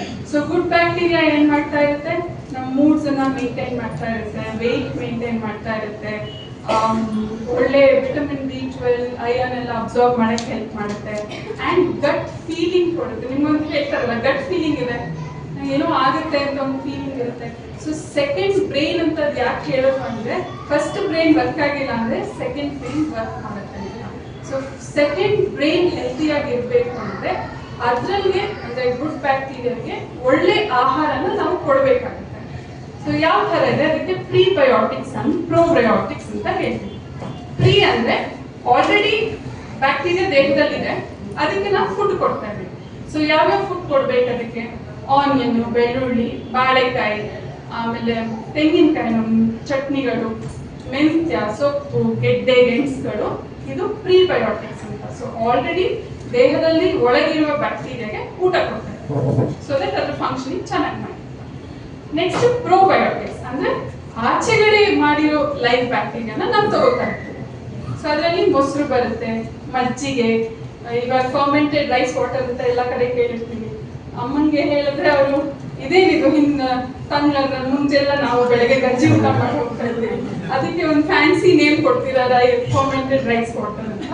ಬಟ್ ಎಸ್, ಅದು ಅಸಿಡಿಟಿ ತಿನ್ನೋ ಹಾಗಿಲ್ಲ, ಬಟ್ ಜನರಲ್ ಪಾಪ್ಯುಲೇಷನ್ಗೆ ತುಂಬಾ ಒಳ್ಳೇದು. ಆಮೇಲೆ ನಮ್ಮ ಅಜ್ಜಿ ದೊಡ್ಡ ಎಲ್ಲ ಭರಣಿಯಲ್ಲಿ ಉಪ್ಪಿನಕಾಯಿ ಹಾಕಿ ತೇನೆ ನೀರಲ್ಲಿ ಹಾಕ್ತಾರೆ, ಅಥವಾ ಹಲಸಿನಕಾಯಿ ತೊಳೆ ಹಾಕ್ತಾರೆ. ಇದು ಕೂಡ ಫರ್ಮೆಂಟೇಷನ್ ಪ್ರಾಸೆಸ್ ಅಲ್ಲಿ ಇದ್ದಾಗ ಒಳ್ಳೆ ಬ್ಯಾಕ್ಟೀರಿಯಾ ದೇಹಕ್ಕೆ ಹೋಗ್ತಾ ಇರುತ್ತೆ. ಸೊ ಇದು ಏನ್ ಮಾಡ್ತಾ ಇರುತ್ತೆ, ಗಟ್ ಫೀಲಿಂಗ್ ಏನಿದೆ ಅದನ್ನ ಸರಿಪಡಿಸ್ತಾರೆ. B12 ಅಂತ ಹೇಳಿದೆ.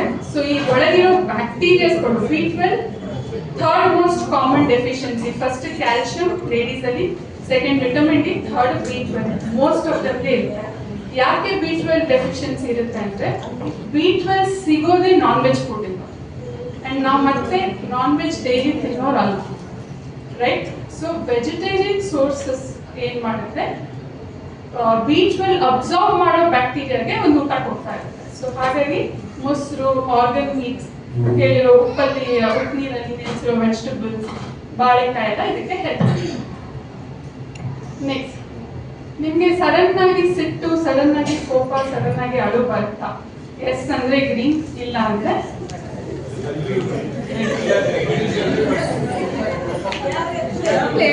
ಆರಾಮಾಗಿ ಬರುತ್ತೆ. ಸೊ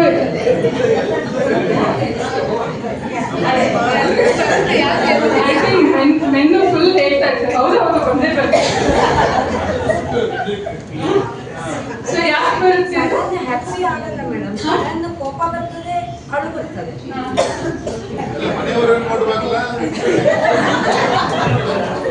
ಸೊ ಯಾಕೆ ಬರುತ್ತೆ ಇದು? Hormone changes. ಸೊ ಜನರಲಿ ಹಿಂದಿನ ಕಾಲದಲ್ಲಿ ಮೆನೋಪಾಸ್ ಅಂದ್ರೆ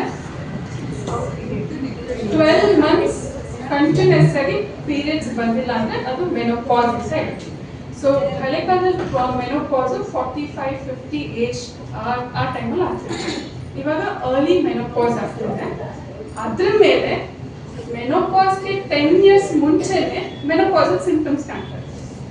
ಸೊ ನಮಗೆ 30 yearsಗೆನೆ 5 ನಿಮಿಷದಲ್ಲಿ ಸಿಕ್ತಂದ್ರೆ ಇನ್ನು 5 ನಿಮಿಷ ಮುದ್ದು ಮಾಡ್ತಾ ಇರ್ತೀವಿ ಮಕ್ಕಳನ್ನ, ಇನ್ನು 5 ನಿಮಿಷ ಆದ್ಮೇಲೆ ಅಳ್ತಾ ಇರ್ತೀವಿ. ಸೊ ಇದು ಹಾರ್ಮೋನಲ್ ಫ್ಲಕ್ಚುಯೇಷನ್ಸ್ ಇಂದ perimenopause or premenopause menopausal symptom ಕಾಣ್ತಾರೆ. ಸೊ ಏನಾಗುತ್ತೆ, ಮಹಿಳೆಯರಲ್ಲಿ 30 years ಇದ್ದಾಗ ಪೀಕ್ ಈಸ್ಟ್ರೋಜನ್ ಪ್ರೊಜೆಸ್ಟ್ರಾನ್ ಇರುತ್ತೆ. Estrogen progesterone feel good hormone, ತುಂಬಾ ಖುಷಿಯಾಗಿರ್ತೀವಿ ಆ ಏಜ್ ಅಲ್ಲಿ. ನೀವು ನೋಡಿ, ಬಿಕಾಸ್ ಕರಿಯರ್ ವೈಸ್ ಅಲ್ಲಿ ಅಥವಾ ಆಚೆ ಟ್ರಾವೆಲ್ ಮಾಡಿದ್ರೆ ಫುಲ್ ಎನರ್ಜೆಟಿಕ್ ಆಗಿರ್ತೀವಿ, ಏನ್ ತಿಂದ್ರು ಸಣ್ಣ ಇರ್ತೀವಿ, ಫುಲ್ ಕಡ್ಡಿ ತರ ಇರ್ತೀವಿ. ಬಟ್ 35-40 ಆಗ್ತಾ ಆಗ್ತಾನ್ಗೆ ಒಂದ್ ಚಿಪ್ಸ್ ಪ್ಯಾಕೆಟ್ ತಿಂದು ನೆಕ್ಸ್ಟ್ 500 kg ಜಾಸ್ತಿ, 500 kg ನೋಡಿದ್ರು ಆಗ್ತದೆ. ಸೊ ಅದು ಪಾಪ ಚಿಪ್ಸ್ ಪ್ರಾಬ್ಲಮ್ ಅಲ್ಲ, ಬಟ್ ಪ್ರಾಬ್ಲಮ್ ಇರೋದು ಇಲ್ಲಿ ಹಾರ್ಮೋನ್ ಪ್ರಾಬ್ಲಮ್. ಸೊ 40 years ಮೇಲೆ ಎಲ್ಲ ಡಿಕ್ಲೈನ್ ಆಗಕ್ಕೆ ಸ್ಟಾರ್ಟ್ ಆಗುತ್ತೆ. ಸೊ ಫೀಲ್ ಗುಡ್ ಹಾರ್ಮೋನ್ ಏನಾಗ್ತಿದೆ, ಫೀಲ್ ಬ್ಯಾಡ್ ಆಗ್ತಾ ಇದೆ. ಸೊ ಅದು again it's a natural process, ನಾವೇನು ಮಾಡೋಕ್ಕಾಗಲ್ಲ. ಅಳೋದು ಅಳ್ಳೇಬೇಕು, ಬಟ್ ಈ ಸಿಂಪ್ಟಮ್ಸ್ನ ಆಹಾರದಲ್ಲಿ ತುಂಬಾನೇ ಮಿನಿಮಲಿಸ್ಟಿಕ್ ಆಗಿ ನಾವು ಮ್ಯಾನೇಜ್ ಮಾಡ್ಬೋದು. ಬರುತ್ತೆ ಬಟ್ ತುಂಬಾನೇ ಎಕ್ಸ್ಟ್ರೀಮ್ ಲೆವೆಲ್ಸ್ಗೆ ಹೋಗ್ತಾ ಇರೋದನ್ನ ನೋಡ್ಕೊಳ್ತೇವೆ. ಸೊ ಹೇಳಿದಾಗ ಏನೇನಾಗುತ್ತೆ ಹಾರ್ಮೋನ್ ಇಂಬ್ಯಾಲೆನ್ಸ್ ಆದಾಗ, ಒಂದು ಸ್ಟ್ರೆಸ್, ಸುಮ್ಮನೆ ಒಂದು ಪೆನ್ಸಿಲ್ ಆಚೆ ಯಾಕಿಟ್ಟೆ ಅಲ್ಲಿ ಏನಿದೆ ಇಲ್ಲಿ ಅದು ಕಿಚ್ಚಾಡೋದು, ಸ್ಟ್ರೆಸ್, ಸ್ಮಾಲ್ ಥಿಂಗ್ಸ್ಗೂ ಸ್ಟ್ರೆಸ್ ಆಗ್ತಾ ಇರುತ್ತೆ.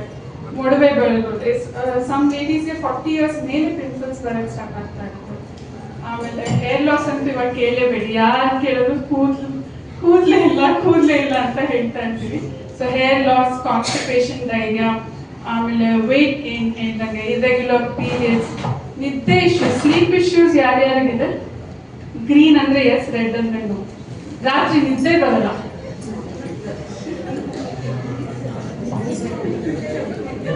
ಅವ್ರು ಎರಡು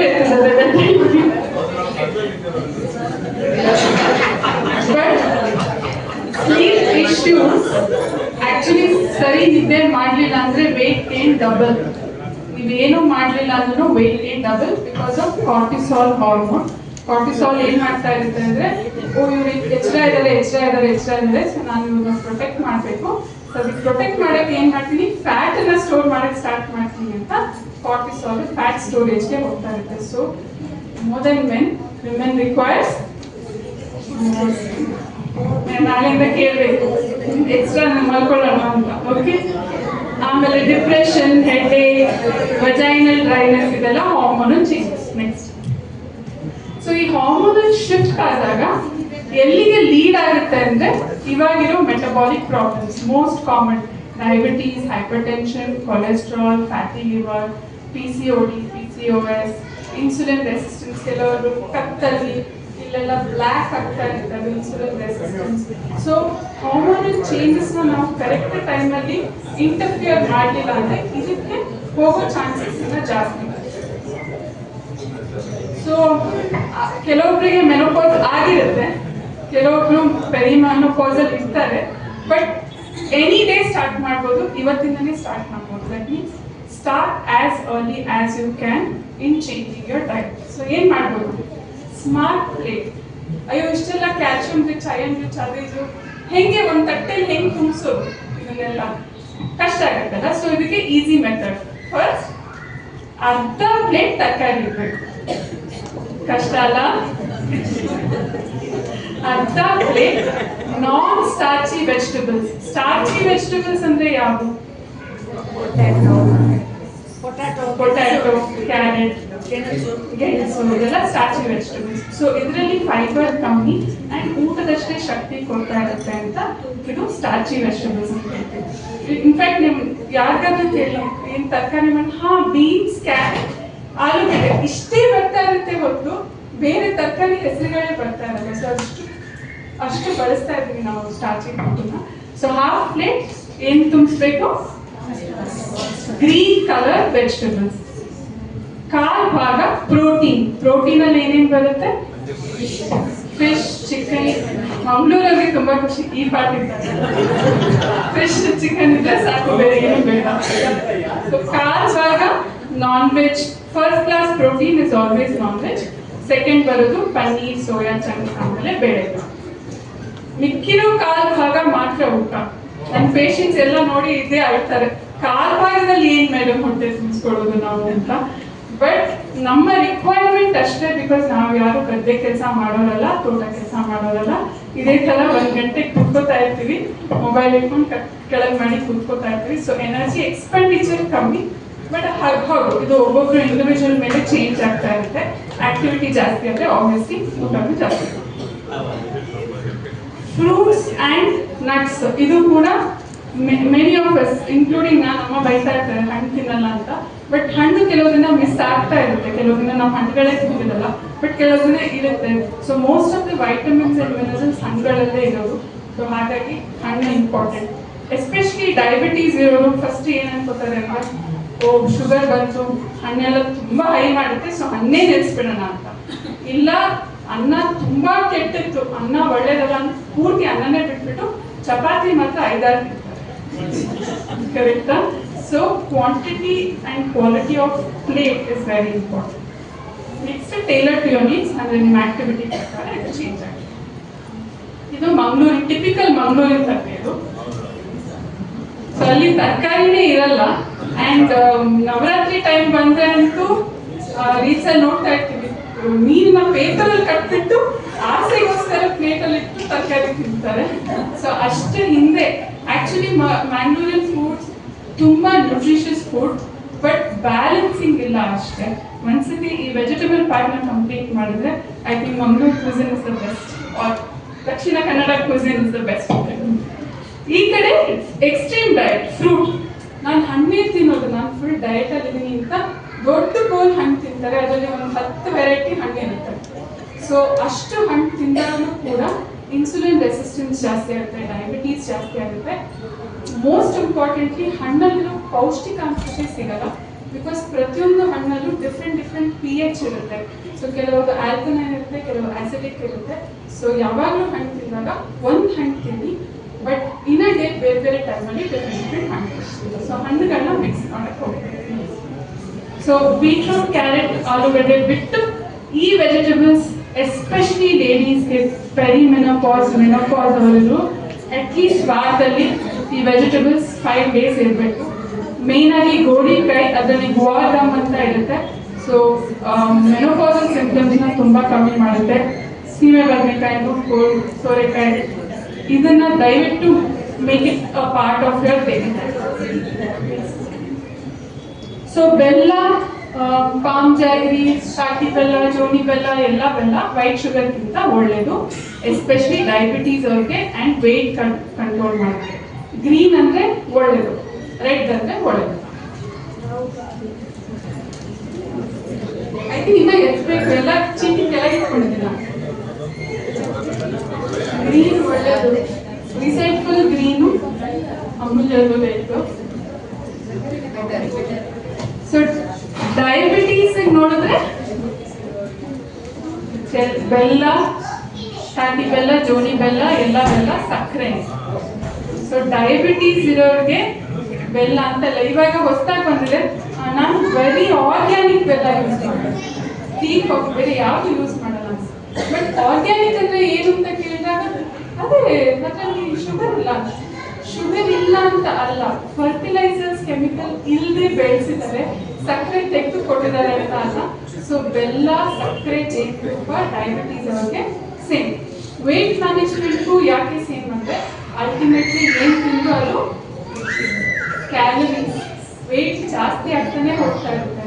ಸೊ ಪೌಷ್ಟಿಕಾಂಶತೆ ಪ್ರಕಾರ ನೋಡಿದಾಗ ಬೆಲ್ಲ, ಜೋನಿ ಎಲ್ಲ ಒಳ್ಳೆಯದು. ಒಕೇಶ್ನಲಿ ಡೆಫಿನೆಟ್ ಆಗಿ ಯೂಸ್ ಮಾಡ್ಬೋದು, ಬಟ್ ಮ್ಯಾನೇಜ್ಮೆಂಟ್ ಪ್ರಕಾರ ನೋಡಿದಾಗ ಅದು ಒಳ್ಳೆಯದು.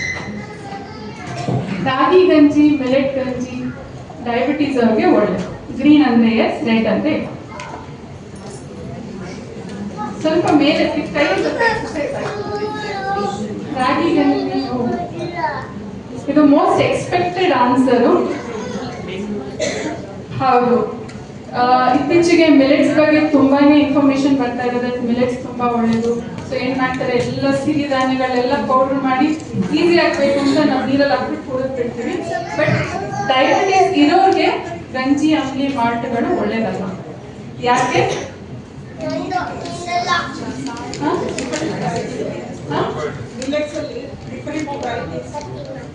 ಕ್ವಾಲಿಟಿ ಬಗ್ಗೆ ಬರಲ್ಲ ಇಲ್ಲ.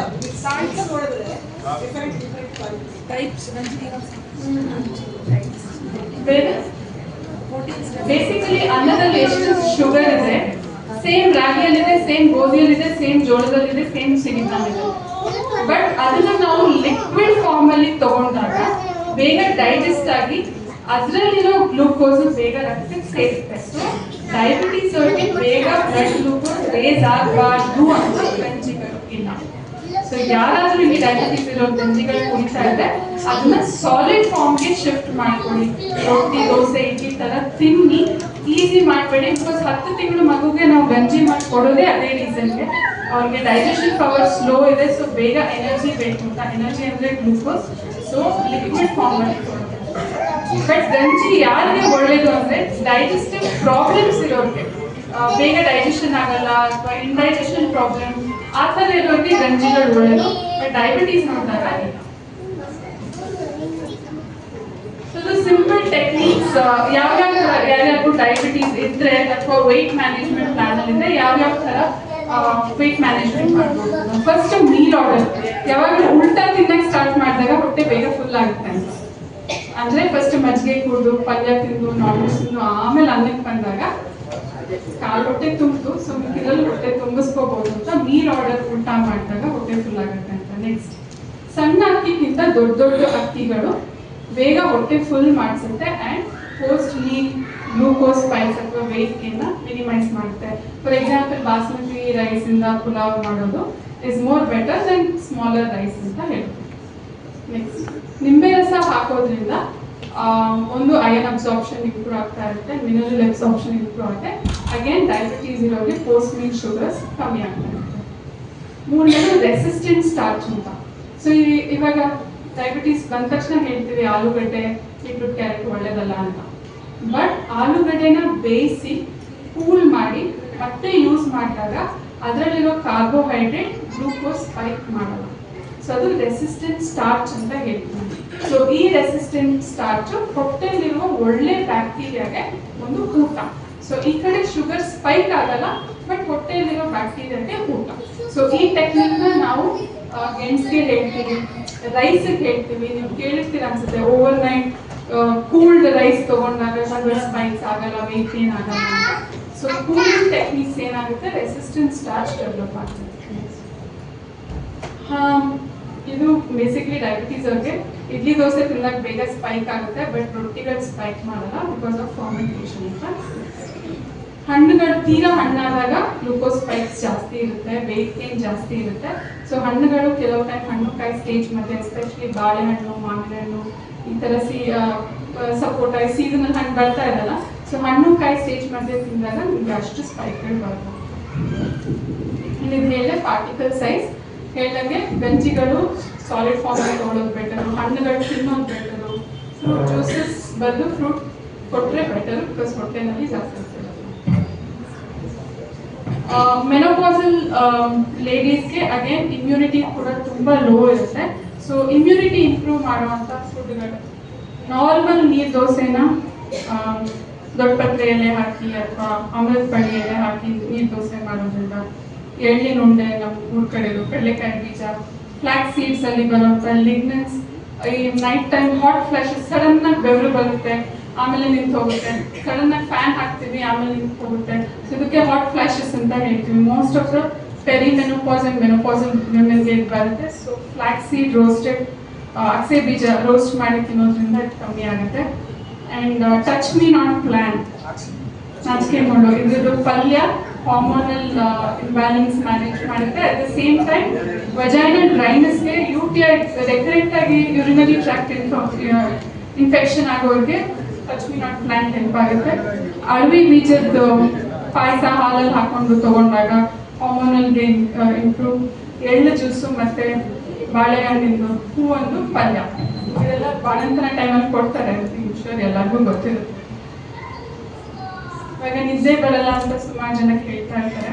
ಸೊ ಮೋಸ್ಟ್ ಆಫ್ ಇವಾಗಿರೋ ಡಯಟಲ್ಲಿ ನಾವು ನೈಟ್ ಚಪಾತಿ, ರೊಟ್ಟಿ ಈ ಥರ ತಿಂಡಿ ಐಟಮ್ಗೆ ಶಿಫ್ಟ್ ಆಗಿದ್ದೀವಿ. ಬಟ್ ಅನ್ನ ತಿನ್ನೋದ್ರಿಂದ ನೈಟ್ ನಿದ್ದೆ ಕರೆಕ್ಟಾಗಿ ಆಗುತ್ತೆ ಬಿಕಾಸ್ ಅದರಲ್ಲಿ ಟ್ರಿಪ್ಟೋಫ್ಯಾನ್ ಅಂತ ಒಂದು ಅಮೈನೋ ಆಸಿಡ್ ಇದೆ. ಸೊ ನಿದ್ದೆ ಬರ್ಸೋಕ್ಕೆ ಹೆಲ್ಪ್ ಮಾಡ್ತಾ ಇರುತ್ತೆ. ಬಟ್ ಅನ್ನನ ಹಾಗೆ ತಿನ್ನೋದು ಬೇಡ, ಪ್ಲೇಟ್ ಮೆಥಡ್ ಅವಾಗ ಏನು ಹೇಳಿದ್ವಿ ಅದನ್ನ ಫಾಲೋ ಮಾಡ್ಕೊಂಡು ತಿನ್ನೋದು. ಬಾಳೆಹಣ್ಣು ತಿನ್ನೋದ್ರಿಂದನೂ ಕೂಡ ನಿದ್ದೆ ಇಂಪ್ರೂವ್ ಆಗ್ತಾ ಇರುತ್ತೆ because of tryptophan and magnesium. ಗುಲ್ಕಂಡ್, ಹಾಲು, ಅರ್ಶಿನದ ಹಾಲು ನೈಟ್ ಟೈಮ್ ಮುಂಚೆ ಎಲ್ಲ ಕೊಡ್ತಾ ಇದ್ರು. ಬಟ್ ಪ್ಲೇನ್ ಅರ್ಶಿನ ಅಲ್ಲ, ಅದಕ್ಕೆ ಪೆಪ್ಪರ್ ಹಾಕಲೇಬೇಕು, ಇಲ್ಲಾಂದರೆ ಅರ್ಶಿನದ್ದು ಪರ್ಫ್ಯೂಮಿನ್ ನಮಗೆ ಸಿಗಲ್ಲ. ಆಮೇಲೆ ಜಾಯಿಕಾಯಿ, ಸೋಂಪುಕಾಳಿನ ನೀರು, ಇವೆಲ್ಲ ನೈಟ್ ಫ್ಲ್ಯಾಶಸ್, ಹಾಟ್ ಫ್ಲ್ಯಾಶಸ್, ಭಯ, ಆಂಗ್ಸೈಟಿ, ಮಧ್ಯರಾತ್ರಿ ಇದ್ದಾಗ ಒಂಥರ ಭಯ ಆಗೋದು, ಇದಕ್ಕೆಲ್ಲ ಈ ರಾತ್ರಿ ಮಲ್ಕೊಳ್ಳೋಕೆ ಮುಂಚೆ ತಗೊಂಡಾಗ ಹೆಲ್ಪ್ ಆಗ್ತದೆ. ಸೊ ಇಲ್ಲಿರೋ ಎಲ್ಲ ಮಹಿಳೆಯರಿಗೆ ಈ ವರ್ಷದ ಗೋಲ್ ಹೇಳ್ತೀನಿ. ಈ ವರ್ಷ ನೀವೇನು ಮನೇಲಿ ಏನೇನು ಮಾಡಬೇಕು. ಸೊ ಮೊದಲಿಗೆ ಎದ್ದ ತಕ್ಷಣ ಟೀ ಕಾಫಿ ಇಲ್ಲ, ಸಾಮಾನ್ಯವಾಗಿ ಮಾಡ್ತಾ ಇಲ್ಲ, 4 ಜನ ಬಿಟ್ಟು ಅವ್ರಿಗೆ ಫಸ್ಟ್. ಸೆಕೆಂಡು ಸೊಪ್ಪು ತಿಂದಾಗೆಲ್ಲ ಲೈಮ್ ಜ್ಯೂಸ್ ಹಾಕೊಳ್ಳಿ. ಮೂರನೇದು ಟೀ ಕಾಫಿಗೂ ತಿಂಡಿಗೂ 1 ಅವರ್ ಗ್ಯಾಪ್ ಇಟ್ಕೊಳ್ಳಿ. 4ನೇದು 10 ಗ್ರೀನ್ ವಾರ ಇರಬೇಕು. ಇದು ಬೇಸಿಕ್ ಆಕ್ಚುಲಿ. ಗೈಡ್ಲೈನ್ಸ್ ಪ್ರಕಾರ ಒಂದು ವಾರದಲ್ಲಿ 35 ವೆರೈಟಿ ತರಕಾರಿ ಅಷ್ಟು ತಿಂತೀವಾ? ಅಟ್ಲೀಸ್ಟ್ ಈ ವಾರದಲ್ಲಿ 10 ಟ್ರೈ ಮಾಡ್ತೀವಿ. ನೆಕ್ಸ್ಟ್, ಒಂದು ಹಣ್ಣು ಪ್ರತಿದಿನ ಮಿಸ್ ಮಾಡಬೇಡಿ. ಆ್ಯಂಡ್ ಪ್ರತಿ ಊಟದಲ್ಲೂ ಪ್ರೋಟೀನ್, ಬೇಳೆಕಾಳು ರೂಪದಲ್ಲಿ, ಎಗ್ ರೂಪದಲ್ಲಿ, ನಾನ್ ವೆಜ್ ರೂಪದಲ್ಲಿ, ಮೊಸರು ರೂಪದಲ್ಲಿ ಇರಲಿ. Because after 30 muscle loss start ಆಗ್ತಾ ಇರುತ್ತೆ, ಸೊ ಅದಕ್ಕೆ ಬೇಕೇ ಬೇಕು. ಆಮೇಲೆ ಫರ್ಮೆಂಟೆಡ್ ಫುಡ್ ಗಟ್ ಹೆಲ್ತಿಗೆ. ಒಂದು ಊಟ ತಿನ್ನಕ್ಕೆ 10 ನಿಮಿಷ ತಗೊಳ್ಳಿ. ಯಾರು 5 ನಿಮಿಷದ ಕೆಳಗೆ ತಿಂತೀರಾ? ಗ್ರೀನ್ ಟೀ ಒಬ್ಬರೇನಾ? 5 ಮಿನಿಟ್ಸ್ 10 ಮಿನಿಟ್ಸ್ ಅವರು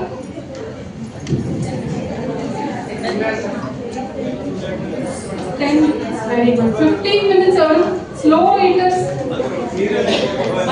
ತುಂಬಾ ಕಮ್ಮಿ. ಸ್ಲೋ ಈಟಿಂಗ್ ಮಾಡಿದಾಗ ಆಕ್ಚುಲಿ ಆಗಿ ಒಂದು ಊಟ ತಿನ್ನಕ್ಕೆ 15ರಿಂದ 20 ನಿಮಿಷ ತಗೋಬೇಕಂದ್ರೆ, ಯಾಕೆ ನಾವು ತಿನ್ನಕ್ಕೆ ಸ್ಟಾರ್ಟ್ ಮಾಡಿದಾಗ ನಮ್ಮ ಹೊಟ್ಟೆಯಲ್ಲಿರೋ ಸಿಗ್ನಲ್ಸ್ ಬ್ರೈನ್ ಕಳಿಸುತ್ತೆ, ತಿನ್ನಕ್ಕೆ ಸ್ಟಾರ್ಟ್ ಮಾಡಿದ್ದಾರೆ, ಇವಾಗ ನಾನು ಬೇಗ ಅವರಿಗೆ ಸ್ಟಾಪ್ ಮಾಡಿಸ್ಬೇಕು ಅಂತ. ಅದು ಸ್ಟಾಪ್ ಸಿಗ್ನಲ್ ಬರೋಷ್ಟರಲ್ಲಿ ನಮ್ಮ ಪ್ಲೇಟ್ ಖಾಲಿಯಾಗಿ ನಾವು ಹೋಗಿ ತೊಗೊಳ್ಬೇಕು. ಸೊ ಅಟ್ಲೀಸ್ಟ್ 10 ಮಿನಿಟ್ಸ್ ಒಂದು ಊಟ ತಿನ್ನಕ್ಕೆ ಟ್ರೈ ಮಾಡಿ. ಆ್ಯಂಡ್ ಪ್ರತಿಯೊಂದು ಊಟನೂ ಚೆನ್ನಾಗಿ ಅಗೆದು ತಿನ್ನಬೇಕು.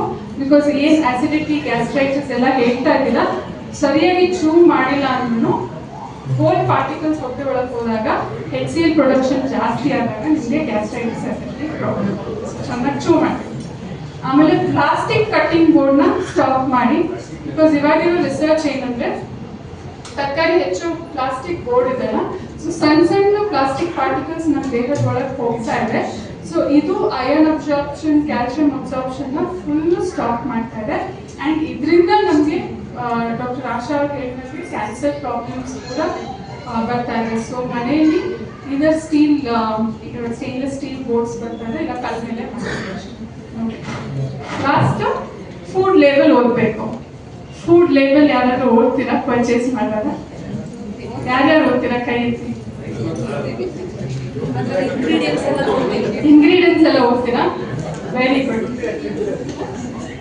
ಸೊ ಈ ತರ ನ್ಯೂಟ್ರಿಷನಲ್ ಲೇಬಲ್ ಇರುತ್ತೆ, ಕರೆಕ್ಟಾ? ನೋಡಿದ್ದೀರಾ ಈ ತರ ನ್ಯೂಟ್ರಿಷನ್ ಲೇಬಲ್? ಸೊ ಈ ನ್ಯೂಟ್ರಿಷನ್ ಲೇಬಲ್ಲಿ ಕಾರ್ಬೋಹೈಡ್ರೇಟ್, ಪ್ರೋಟೀನ್, ಫ್ಯಾಟ್ ಎಲ್ಲ ಬರ್ದಿರ್ತಾರೆ, ರೈಟ್? ಸೊ ನಿಮ್ಗೆ ಒಂದು ಈಸಿ ಟೂಲ್ ಕೊಟ್ಟಿದ್ದೀನಿ. ಒಂದು ಪ್ಯಾಕೆಟ್ ತಗೊಂಡು, ಯೂಶಲಿ ಎಲ್ಲ ಪ್ಯಾಕೆಟ್ ಅಲ್ಲೂ 100 ಗ್ರಾಮ್ಸ್ಗೆ ಬರ್ತಿರ್ತಾರೆ. 100 ಗ್ರಾಮ್ಸ್ ಅಲ್ಲಿ ಇಷ್ಟು ಸಕ್ಕರೆ ಇದೆ, ಇಷ್ಟು ಪ್ರೋಟೀನ್ ಇದೆ, ಇಷ್ಟು ಫ್ಯಾಟ್ ಇದೆ ಅಂತ ಹೇಳ್ತಾರೆ. ಸೊ ಆ ಪ್ಯಾಕೆಟ್ ನೋಡಿದಾಗ 100 ಗ್ರಾಮ್ಸ್ ಅಲ್ಲಿ ಸಕ್ಕರೆ, ಶುಗರ್ 22 ಗ್ರಾಮ್ ಇದೆ ಅಥವಾ ಅದಕ್ಕಿಂತ ಜಾಸ್ತಿ ಇದೆ ಅಂದ್ರೆ ಆ ಪ್ರಾಡಕ್ಟ್ ಅಲ್ಲಿ ಶುಗರು ತುಂಬಾನೇ ಜಾಸ್ತಿ ಇದೆ. ಅಥವಾ ಕ್ಯಾಲರೀಸ್ ನೋಡಿದ್ರೆ ಆ ಪ್ರಾಡಕ್ಟ್ ಅಲ್ಲಿ 400 ಕ್ಯಾಲರಿ ಮೇಲೆ ಇದ್ರೆ ಆ ಪ್ರಾಡಕ್ಟ್ ತುಂಬಾ ಹೈ ರಿಫೈನ್ಡ್ ಕ್ಯಾಲರೀಸ್ ನಮಗೆ ಕೊಡ್ತಾ ಇದೆ ಅಂತ. ಕೆಳಗೆ ಲೋಯೆಸ್ಟ್ ನೋಡಿದ್ರೆ ಸಕ್ಕರೆ 5 ಗ್ರಾಮ್ಗಿಂತ ಸಕ್ಕರೆ, ಶುಗರ್ಸ್ ಕಮ್ಮಿ ಇರಬೇಕು, ಆ್ಯಂಡ್ ಕ್ಯಾಲರೀಸ್ 100 ಗ್ರಾಮ್ಗಿಂತ ಕಮ್ಮಿ ಇದ್ರೆ ಮಾತ್ರ ಅದು ಒಳ್ಳೆ ಪ್ರಾಡಕ್ಟ್ ಅಂತ ನಾವು ಡಿಸೈಡ್ ಮಾಡೋಕ್ಕಾಗುತ್ತೆ. ಸೊ ಇದೊಂದು ಈಸಿ ಟೂಲ್, ಬೇಕಿದ್ರೆ ಫೋಟೋ ತೆಗೊಂಡು ಇಟ್ಕೋಬೋದು, ಇಲ್ಲ ಆಮೇಲೆ ಕಳಿಸ್ತೇನೆ. ನೆಕ್ಸ್ಟ್, ಇವಾಗ ಈ ಬಿಸ್ಕೆಟ್ ತುಂಬಾ ಒಳ್ಳೆಯದಲ್ಲ ಡಯಾಬಿಟೀಸ್ ಇರೋದು? ಇಲ್ಲ, ನನ್ನ ಪೇಷಂಟ್ಸ್ಗೆ ಹೇಳ್ತೀನಿ, ಒಂದು ಇಷ್ಟು ಕಡಲೆಕಾಯಿ ಬೀಜ ತಿನ್ನಿ, ಕೊಲೆಸ್ಟ್ರಾಲ್ ಜಾಸ್ತಿ ಆಗುತ್ತೆ ಕಡಲೆಕಾಯಿ ಬಾದಾಮಿ. ಬಟ್ ಒಂದು ಬಿಸ್ಕೆಟ್ ತಿನ್ನಕ್ಕೆ ಓಕೆ ಅವರು, ಅಂದ್ರೆ ಅದರಲ್ಲಿ ಬರ್ತಿದಾರಲ್ಲ ಹೈ ಫೈಬರ್, 0 ಫ್ಯಾಟ್, 0 ಶುಗರ್ ಅಂತ. ಸೊ ಇಲ್ಲಿ ಇಂಗ್ರೀಡಿಯೆಂಟ್ಸ್ ಓದಿದಾಗ ಫಸ್ಟ್ ಇಂಗ್ರೀಡಿಯೆಂಟ್ ಏನು ಬರ್ದಿರ್ತಾರೆ, ದಟ್ ಮೀನ್ಸ್ ಅದು ಲಾರ್ಜೆಸ್ಟ್ ಪೋರ್ಷನ್ ಅಲ್ಲಿ ಇದೆ ಅಂತ. ಆ ಪ್ಯಾಕೆಟ್ ಅಲ್ಲಿ ಜಾಸ್ತಿ ಇರುತ್ತೆ. ಫಾರ್ ಎಕ್ಸಾಂಪಲ್ ಇಲ್ಲಿ ಫಸ್ಟ್ ಇಂಗ್ರೀಡಿಯೆಂಟ್ ಏನು?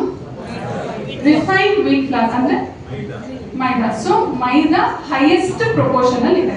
ಸೆಕೆಂಡ್ ಇಂಗ್ರೀಡಿಯೆಂಟ್ ಹೋಲ್ ವೀಟ್ ಅಂದ್ರೆ ಇಡೀ ಗೋಧಿ, ಮೈದಾಕ್ಕಿಂತ ಸ್ವಲ್ಪ ಕಮ್ಮಿ ಹಾಕಿದ್ದಾರೆ ಅಂತ.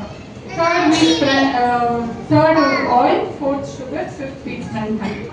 ಇವಾಗ ಇಂಗ್ರೀಡಿಯೆಂಟ್ಸ್ ಲಿಸ್ಟ್ ನೋಡಿದಾಗ ಸಕ್ಕರೆ ಏನಾದ್ರು, ಶುಗರ್ ಏನಾದ್ರು ಫಸ್ಟ್ 5 ಇಂಗ್ರೀಡಿಯೆಂಟ್ಸ್ ಅಲ್ಲಿ ಇದೆ ಅಂದ್ರೆ ಅದು ಸಕ್ಕರೆ ಪದಾರ್ಥನೇ.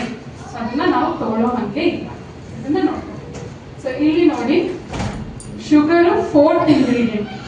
5th ಒಳಗಿದೆ. ದಟ್ ಮೀನ್ಸ್ ಇದು fully high sugar product and ಇದು ಡಯಾಬಿಟೀಸ್ ಅಥವಾ ವೆಯ್ಟ್ ಫ್ರೆಂಡ್ಲಿ ಅಂತ. ಅದ್ರ ಮೇಲೆ ಫೈಬರ್ 9 ಗ್ರಾಮ್, 100 ಗ್ರಾಮ್ ಬಿಸ್ಕೆಟಲ್ಲಿ 9 ಗ್ರಾಮ್. ನಾವು ತಿನ್ನೋ ಒಂದು ಬಿಸ್ಕೆಟಲ್ಲಿ ಫೈಬರೇ ಇಲ್ಲ. So literally 0 fibre biscuit. So ಇದೆಲ್ಲ ಮಾರ್ಕೆಟಿಂಗ್ ಸ್ಟ್ರಾಟಜೀಸ್ ಸೊ ದಟ್ ನಾವು ಇದನ್ನು ಪರ್ಚೇಸ್ ಮಾಡಿ ಅವ್ರನ್ನ ರೀಚ್ ಮಾಡೋಣ. ಸೊ ಎಲ್ಲ ಮಾರ್ಕೆಟಲ್ಲಿ ತೋರಿಸೋದು ಒಂದ್ಸತಿ ಫುಡ್ ಲೇಬಲ್ ಓದಿ ಆಮೇಲೆ ತಗೊಂಡು. ಇದು ಐ ಎಕ್ಸಸೈಸ್ ಎವ್ರಿ ಡೇ. ಯಾರ್ಯಾರು ಮಾಡ್ತೀರಾ? ಹೇಳ್ದಂಗೆ Dakshina Kannada full healthy, almost 90% ಎಲ್ಲ. ಬಟ್ ಮೋಸ್ಟ್ ಆಫ್ ಅಸ್ ಏನ್ ಮಾಡ್ತಾ ಇರ್ತೀವಿ? ವಾಕಿಂಗ್ ಅಲ್ಲ, ಎಲ್ಲರೂ ವಾಕಿಂಗ, ಯೋಗ, ಆಮೇಲೆ ವೇಟ್ ಟ್ರೈನಿಂಗ್. ಸೊ ಮೇನ್ ಆಗಿ ಪೋಸ್ಟ್ ಮೆನೋಪಾಸಲ್ ಅವ್ರಿಗೆ ಬೇಕಾಗಿರೋದು ವೇಟ್ ಟ್ರೈನಿಂಗ್.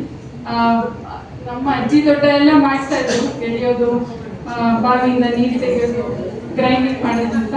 ಇವಾಗ ಇಲ್ಲಿ ಜಿಮ್ ಹೋಗಿ ಮಾಡಬೇಕಾಗುತ್ತೆ. ಬಟ್ ಅಟ್ಲೀಸ್ಟ್ ಮನೆಯಲ್ಲಿ 1 ಲೀಟರ್ ವಾಟರ್ ಬಾಟಲ್ ಆಗಲಿ ಅಥವಾ ರೆಸಿಸ್ಟೆಂಟ್ ಬ್ಯಾಂಡ್ಸ್ ಬರುತ್ತೆ. ಸೊ ಎವ್ರಿ ಡೇ ಅಲ್ಲ, ಅಟ್ಲೀಸ್ಟ್ ವೀಕ್ಲಿ 2 or 3 days ನೀವು ಯೋಗದಲ್ಲೇ ಇನ್ಕಾರ್ಪೊರೇಟ್ ಮಾಡ್ಕೊಳ್ಳಿ. Along with walk, strength training ತುಂಬ important. Because half of the muscles ವೇಟ್ನ ಮೇಂಟೈನ್ ಮಾಡ್ತಾ ಇರ್ತೀವಿ. Because muscles energy burn out ಮಾಡುತ್ತೆ, ಸ್ಟೋರ್ ಮಾಡಲ್ಲ. ಅದಕ್ಕೆ ಮಸಲ್ಸ್ ತುಂಬ ಇಂಪಾರ್ಟೆಂಟ್. ಮಲ್ಕೊಳ್ಳೋಕೆ ಮುಂಚೆ ಫೋನ್ ನೋಡ್ತೀನಿ. ಗ್ರೀನ್ ಎಲ್ಲರೂ ಗ್ರೀನ್. ನಮ್ಮ ಅಮ್ಮ ಅವರು ಎರಡು ಐ ಥಿಂಕ್ ಇವಾಗಿರೋ ಟೆಕ್ನಾಲಜಿಲಿ ಫೋನ್ ಒಂದು 5 ನಿಮಿಷ ನೋಡದೆ ಮಲ್ಕೊಳಕ್ ಆಗಲ್ಲ ಅನ್ಸುತ್ತಲ್ಲ. ಬಟ್ ಎಲ್ಲರಿಗೂ ಗೊತ್ತಿರುತ್ತೆ ಕಾರ್ಟಿಸಾಲ್. ಬಟ್ ಆ ನ್ಯೂಸ್ ಕೇಳಿದಾಗಲೇ ಟೆನ್ಷನ್ ಆಗ್ತಾ ಇರುತ್ತೆ. ಅಲ್ಲಿ ಬಿತ್ತು ಬಾಂಬ್, ಇಲ್ಲಿ ಬಿತ್ತು ಬಾಂಬ್. ಸೊ ಅಷ್ಟು ಆಜಿಟೇಟೆಡ್ ನ್ಯೂಸ್ ನೋಡಿದಾಗೂ ನಮ್ಮ ಬ್ರೈನ್ ಅಲರ್ಟ್ ಸಿಸ್ಟಮ್ ತುಂಬ ಹೈ ಇರುತ್ತೆ. So frankly speaking 2 hours before bedtime TV ಬಂದಾಗಿರ್ಬೇಕು ಆ್ಯಂಡ್ ಬ್ರೈಟ್ ಲೈಟ್ಸ್ ಡಿಮ್ ಆಗಬೇಕು. ಅದೇ ನಮ್ಮ ಸ್ಲೀಪ್ ಇಶ್ಯೂಸ್ಗೆ ಕಾರಣ. ಅದ್ರ ಜೊತೆಗೆ ಲೇಡೀಸ್ ಎಲ್ಲ ಡಿಸಿಷನ್ ತಗೊಂಡು 8 o'clock ಕಿಚನ್ ಕ್ಲೋಸ್ ಮಾಡೋಣ ಅಂದಾಗ ತುಂಬ ಈಸಿ ಆಗುತ್ತೆ, ಲೇಡೀಸ್ಗೂ ಹೆಲ್ಪ್ ಆಗುತ್ತೆ. At the same time dinner ಯಾವಾಗಲೂ 2 hours ಬಿಫೋರ್ ಬೆಡ್ ಟೈಮ್ ಅಂತ ಹೇಳ್ತೀನಿ. ನಾವು ಯಾರ್ಯಾರು 10 ಗಂಟೆ 9 ಗಂಟೆ ಮೇಲೆ ಊಟ, 9 ಗಂಟೆ 10 ಗಂಟೆ 3 ಗಂಟೆ. ಸೊ ಒಂದು ಊಟ ಡೈಜೆಸ್ಟ್ ಆಗೋಕ್ಕೆ ಮಿನಿಮಮ್ 4 to 5 hours ಬೇಕು. ನಾವು 9 ಗಂಟೆ ಊಟ ಮಾಡಿ ಮಲ್ಕೊಳ್ಳುವಾಗ ಡೈಜೆಷನ್ ಫುಲ್ ಲೋವರ್ ಸೈಡ್ ಅಲ್ಲಿ ಇರುತ್ತೆ. ಅಟ್ಲೀಸ್ಟ್ 8 o'clock ಕಿಚನ್ ಕ್ಲೋಸ್ ಮಾಡೋಕ್ಕೆ ಟ್ರೈ ಮಾಡಿ. ಒಳ್ಳೆ ನಿದ್ದೆ, ಮೆಡಿಟೇಷನ್. ಇನ್ ಕನ್ಕ್ಲೂಷನ್, ಇವತ್ತು ಮಾರ್ಚ್ 8 ಆಗಿರೋದ್ರಿಂದ ಸೊ 8 ಪಾಯಿಂಟ್ಸ್ ನಿಮಗೆ. 1 hour of exercise every day, dinner 2 hours before bed ಮಾಡೋಕ್ಕೆ ಟ್ರೈ ಮಾಡಿ. 3 nutritious meal ಅಂದರೆ ಮಧ್ಯ ಸ್ನ್ಯಾಕ್ ತಿಂದಿಲ್ಲ ಅಂದ್ರೂ ಪರವಾಗಿಲ್ಲ, ಬಟ್ 3 ಊಟ ಏನು ಮಾಡ್ತಾ ಇರ್ತೀರಾ ಅದು ಪೌಷ್ಟಿಕವಾಗಿರಲಿ. Do it for you, especially for ladies. ಕೆಲವು time self care is not selfish. So ನಿಮ್ಮನ್ನ ಸರ್ಟನ್ ಏಜ್ ಆದಮೇಲೆ ಫಸ್ಟ್ ನಿಮ್ಮನ್ನು ಪ್ರಯಾರಿಟಿ ಮಾಡ್ಕೊಳ್ಳಿ. ನಿಮ್ಮ ಹೊಟ್ಟೆ ತುಂಬಿಸಿ ಬೇರೆಯವ್ರಿಗೆ ತಂದಾಗ ಸ್ವಲ್ಪ ಸಿಟ್ಟು ಕಮ್ಮಿ ಇರುತ್ತೆ. ಸೊ ಬೇಗ ಊಟ ಮಾಡಿ. And start 5 minutes of meditation because of menopausal hormonal changes ಇಂದ ತುಂಬ ಒತ್ತಡಗಳು, ಏನು ಇಲ್ಲ ಅನ್ನೋದು ಬ್ರೈನ್ ಓಡ್ತಾನೆ ಇರುತ್ತೆ 24 hours. So 5 minutes of meditation start ಮಾಡಿ. ಅಮ್ಮ ತುಂಬ ಹೆಲ್ಪ್ ಮಾಡ್ತಾರೆ, ಐ ಮೀನ್ ಇದಕ್ಕೆ ಮಾತ್ರ ತುಂಬ ಸಪೋರ್ಟ್ ಮಾಡ್ತಾರೆ. So 5 minutes of meditation can heal a lot of you. And listen to your sixth sense, ಅಂದರೆ ಗಟ್ ಫೀಲಿಂಗ್. ಕೆಲವು ಟೈಮ್ ಇರುತ್ತೆ, ನೋವು ಆಗ್ತಾ ಇದೆ ನನಗೆ ಎಲ್ಲೋ, ಬಟ್ ಪರವಾಗಿಲ್ಲ, ಇವತ್ತು ಹೋಗೋದು ಬೇಡ, ನಾಳೆ ನಾವು ಡಾಕ್ಟರ್ ಹೋಗೋಣ, ಪೋಸ್ಟ್ಪೋನ್ ಮಾಡ್ತಾ ಇರ್ತೀವಿ. ಸೊ ಫೀಲಿಂಗ್, ಗಟ್ ಫೀಲಿಂಗ್ ಅಥವಾ ನಿಮ್ಮ ಒಳಗಿರೋ ನೋವುಗಳನ್ನ ಹೈಡ್ ಮಾಡಿಬಿಡಿ, ಬೇಗ ಅದನ್ನ ಹೇಳ್ಕೊಡಿ. And 7 hours of quality sleep and 8 essential blood tests. ಪ್ರತಿ ವರ್ಷ ಡಾಕ್ಟರ್ ಹೇಳಿದಂಗೆ haemoglobin, calcium, vitamin D, general checkup ಮಾತ್ರ ಪ್ರತಿ ವರ್ಷ. ತೊಂದರೆ ಇರಲಿ ತೊಂದರೆ ಇಲ್ಲದೆ ಇರಲಿ ಡೆಫಿನೆಟ್ ಆಗಿ ಮಾಡಿ. Thank you.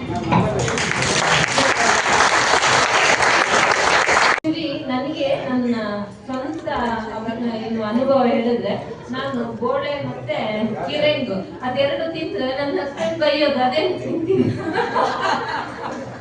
ಎಲ್ಲ ಬಿಟ್ಟು ಅದನ್ನ ತಿಂತೀಯಲ್ಲ ಅಂತ ಬೈತಾರೆ. ಈಗ ಗೊತ್ತಾಯ್ತಲ್ಲ, ಅದು ಕೂಡ ತುಂಬಾ ಉಪಯುಕ್ತವಾಗಿತ್ತು ಅಂತ. ಹಾಗಾಗಿ ತುಂಬಾ ಉಪಯುಕ್ತವಾದ ಮಾಹಿತಿಯನ್ನ ಕೊಟ್ಟಿದ್ದಾರೆ. ದೈನಂದಿನ ಬದುಕಿನಲ್ಲಿ ಯಾವ ತರ ನಾವು ಆಹಾರ ಪದ್ಧತಿಯನ್ನ ಅನುಸರಿಸಬೇಕು, ಹಾಗೆ ಅದರಿಂದ ಉಪಯೋಗ ಏನು, ಯಾವುದನ್ನ ಮಾಡಬಾರ್ದು, ಯಾವುದನ್ನ ತಿನ್ಬೇಕು ಅನ್ನೋದನ್ನ ಹೇಳಿದ್ದಾರೆ. ಇದು ತುಂಬಾ ಉಪಯುಕ್ತ ಮಾಹಿತಿ. ನಮ್ಮ ಸಂಘದ ಪರವಾಗಿ ಶರಣ್ಯ ಶೆಟ್ಟಿ ಅವರಿಗೆ ಹೃತ್ಪೂರ್ವಕ ಅಭಿನಂದನೆಗಳು. ಹಾಗೆ ಇಲ್ಲಿ ಒಬ್ಬ ಚೋಟು ಓಡಾಡ್ತಿದ್ದ ಶರಣ್ಯ ಅವರ ಮಗ ದೇಶ್ವ ಉತ್ಕರ್ಷ್ ಎಲ್ಲಿದ್ದಾರೆ ಬನ್ನಿ. ಅವರು ಅಮ್ಮನಿಗೆ ತುಂಬಾ ಸಹಾಯ ಮಾಡ್ತಿದ್ರು. ಅವರಿಗೂ ಕೂಡ ನಮ್ಮ ಸಂಘದ ಪರವಾಗಿ ಹೃತ್ಪೂರ್ವಕ ವಂದನೆಗಳು. ಹಾಗೆ ಅವರಿಬ್ಬರಿಗೆ ನಮ್ಮ ಸಂಘದ ಪರವಾಗಿ ಕಿರು ಕಾಣಿಕೆಯನ್ನ ಕೊಡಬೇಕಾಗಿ ವಿನಂತಿ. ಧನ್ಯವಾದಗಳು ಶರಣ್ಯ ಶೆಟ್ಟಿ ಅವರೇ. ಹಾಗೆ ದೇಶ್ವ ಉತ್ಕರ್ಷ ಅವರಿಗೆ ನಿಮ್ಮ ಬಾಳು ಬಂಗಾರವಾಗಲಿ, ನಿಮ್ಮ ಜೀವನ ಉತ್ತಮ ಸ್ಥಿತಿಯಲ್ಲಿ ಸಾಧ್ಯ ಅಂತ ನಮ್ಮ ಸಂಘ ಆಶಿಸುತ್ತದೆ.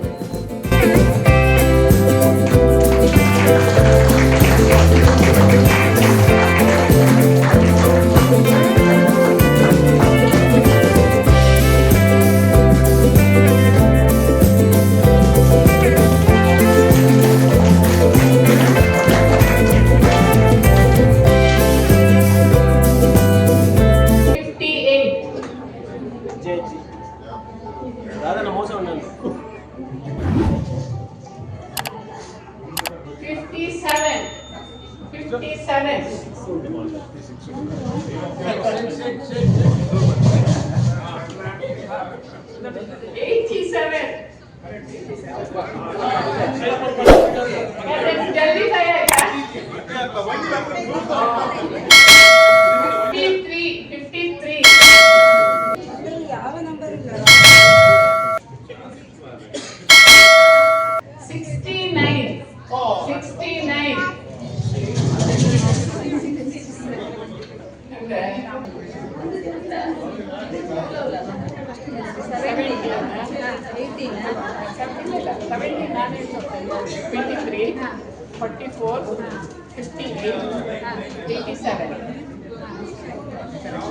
69 ಚಂದ್ರ ತಾರೆ ತೊಟ್ಟಿಲಲ್ಲಿ ಬೆಳಕನಿಟ್ಟು ಸಲಹುವಾಕೆ, ನಿನಗೆ ಬೇರೆ ಹೆಸರು ಬೇಕೆ, ಸ್ತ್ರೀ ಎಂದರೆ ಅಷ್ಟೇ ಸಾಕೆ. ಬಂದಿರುವ ಎಲ್ಲ ಮಹಿಳಾ ಮಣಿಗಳಿಗೆ ಮತ್ತೊಮ್ಮೆ ಇಂಟರ್ನ್ಯಾಷನಲ್ ವುಮೆನ್ಸ್ ಡೇಯ ಶುಭಾಶಯಗಳು. ಈಗ ಇದು ಆಟ ಹೆಚ್ಚು ಕಾನ್ಸೆಪ್ಟ್ ಆಯ್ತಾ. ಒಂದು ಫಸ್ಟ್ ಹೆಚ್ಚು ಹೈಫೈ, ಇನ್ನೊಂದು ಹೆಚ್ಚು ಹ್ಯಾಂಡ್ ಶೇಕ್, ಇನ್ನೊಂದು ಹೆಚ್ಚು ಹಗ್. ಹಗ್ ಹೇಳುವಾಗ ನಿಮ್ಮ ನಿಮ್ಮ ಪಾರ್ಟ್ನರ್ ಅನ್ನೇ ಹಗ್ ಮಾಡಬೇಕು.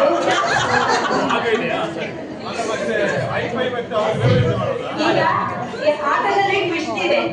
ಹೈಫೈ ಹೈಫೈ ಹೇಳುವಾಗ ಹೈಫೈ ಮಾಡ್ಲಿಕ್ಕಿಲ್ಲ, ಹೈಫೈ ಹೇಳುವಾಗ ಹ್ಯಾಂಡ್ ಶೇಕ್ ಮಾಡಬೇಕು. ಹ್ಯಾಂಡ್ ಶೇಕ್ ಅಂತ ನಾನು ಹೇಳಿದಾಗ ಹಗ್ ಮಾಡಬೇಕು. ಓಕೆ, ಈಗ ಟ್ರಯಲ್ ಬೇಕಲ್ ಮತ್ತೆ ಬೇಕಲ್ ಎಂಟ್ರಿ ಮಾಡಿ. ಹ್ಯಾಂಡ್ ಶೇಕ್, ಹಗ್ ಹಗ್ ಹೇಳಿದಾಗ ಹೈಫೈ ಮಾಡಿ. ನೀಡ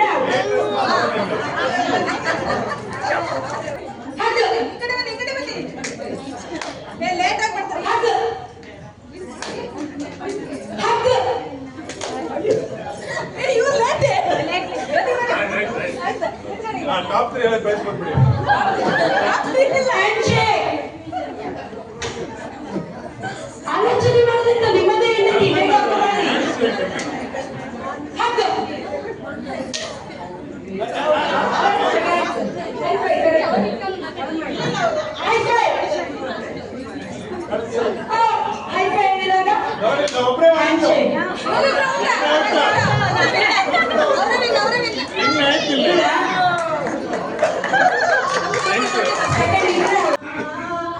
ಎರಡಕ್ಷರದಲ್ಲಿ ಏನಿದೆ ಶಕ್ತಿ ಹೇಳುವರಾರಮ್ಮ,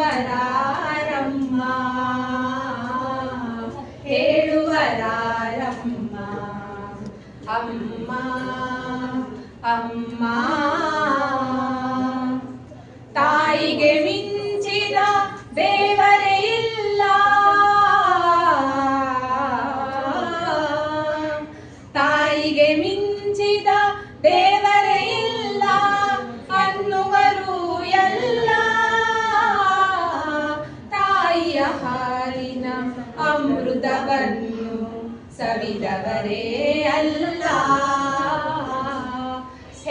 ಬದುಕಿನ ಕಲೆಯ ಬಡವರಿಗಿಂತ ಬಲ್ಲವರು ಇಲ್ಲ.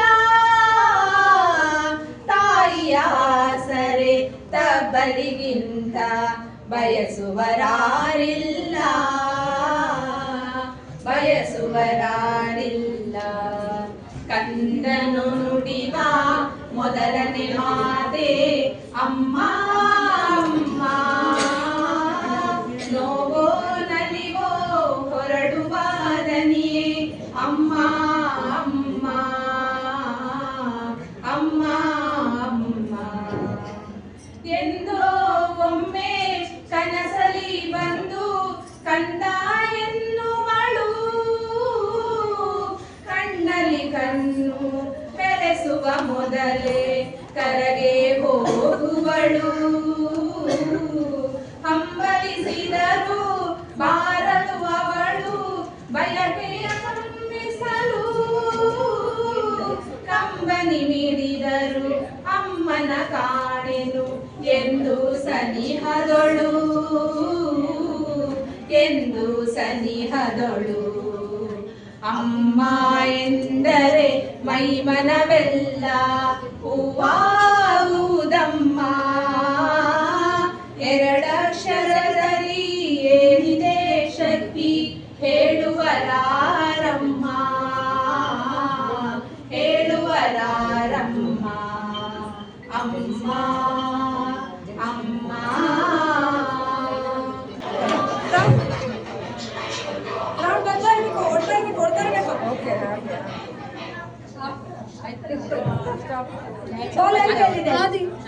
ಈ ಚಪ್ಪಲ್ ಶೂ ಹುಡುಗ ಉಂಟು. ಓಕೆ, ಅದು ಶೂ ಬದಿಗಿಡು ಪುಟ್ಟ. ನೀವು ಹಾಕೊಂಡು ಸಾರಿ. ಎಸ್ ನೋಡಿ ನೋಡಿ, ಮೆತ್ತಿಗೆ ನೋಡಿ ಅಲ್ಲೇ.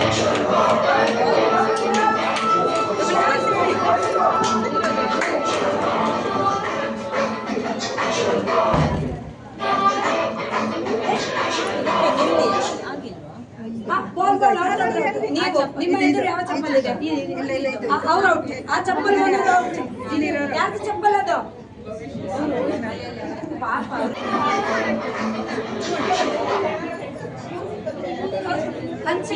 ಅದು ಚಪ್ಪಲ್ ಯಾರು? ನಂದೇ.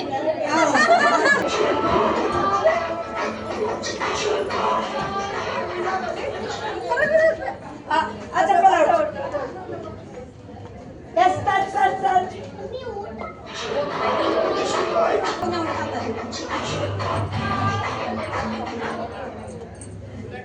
ಜರುಗಿದ ಈ ಕಾರ್ಯಕ್ರಮಕ್ಕೆ ನಮ್ಮ ಆಹ್ವಾನವನ್ನು ಮನ್ನಿಸಿ ಆಗಮಿಸಿ ಮಹಿಳೆಯರಿಗೆ ಉಪಯುಕ್ತವಾದ ಸಲಹೆಗಳನ್ನು ನೀಡಿದ ಮಹಿಳಾ ತಜ್ಞೆ ಡಾಕ್ಟರ್ ಕಲಾಹರ್ಷ ಹಾಗೂ ಆಹಾರ ತಜ್ಞೆ ಶ್ರೀಮತಿ ಶರಣ್ಯ ಶೆಟ್ಟಿ ಅವರಿಗೆ ನಮ್ಮ ಸಂಘದ ಪರವಾಗಿ ಹೃತ್ಪೂರ್ವಕವಾದ ಧನ್ಯವಾದಗಳನ್ನು ಅರ್ಪಿಸುತ್ತೇನೆ.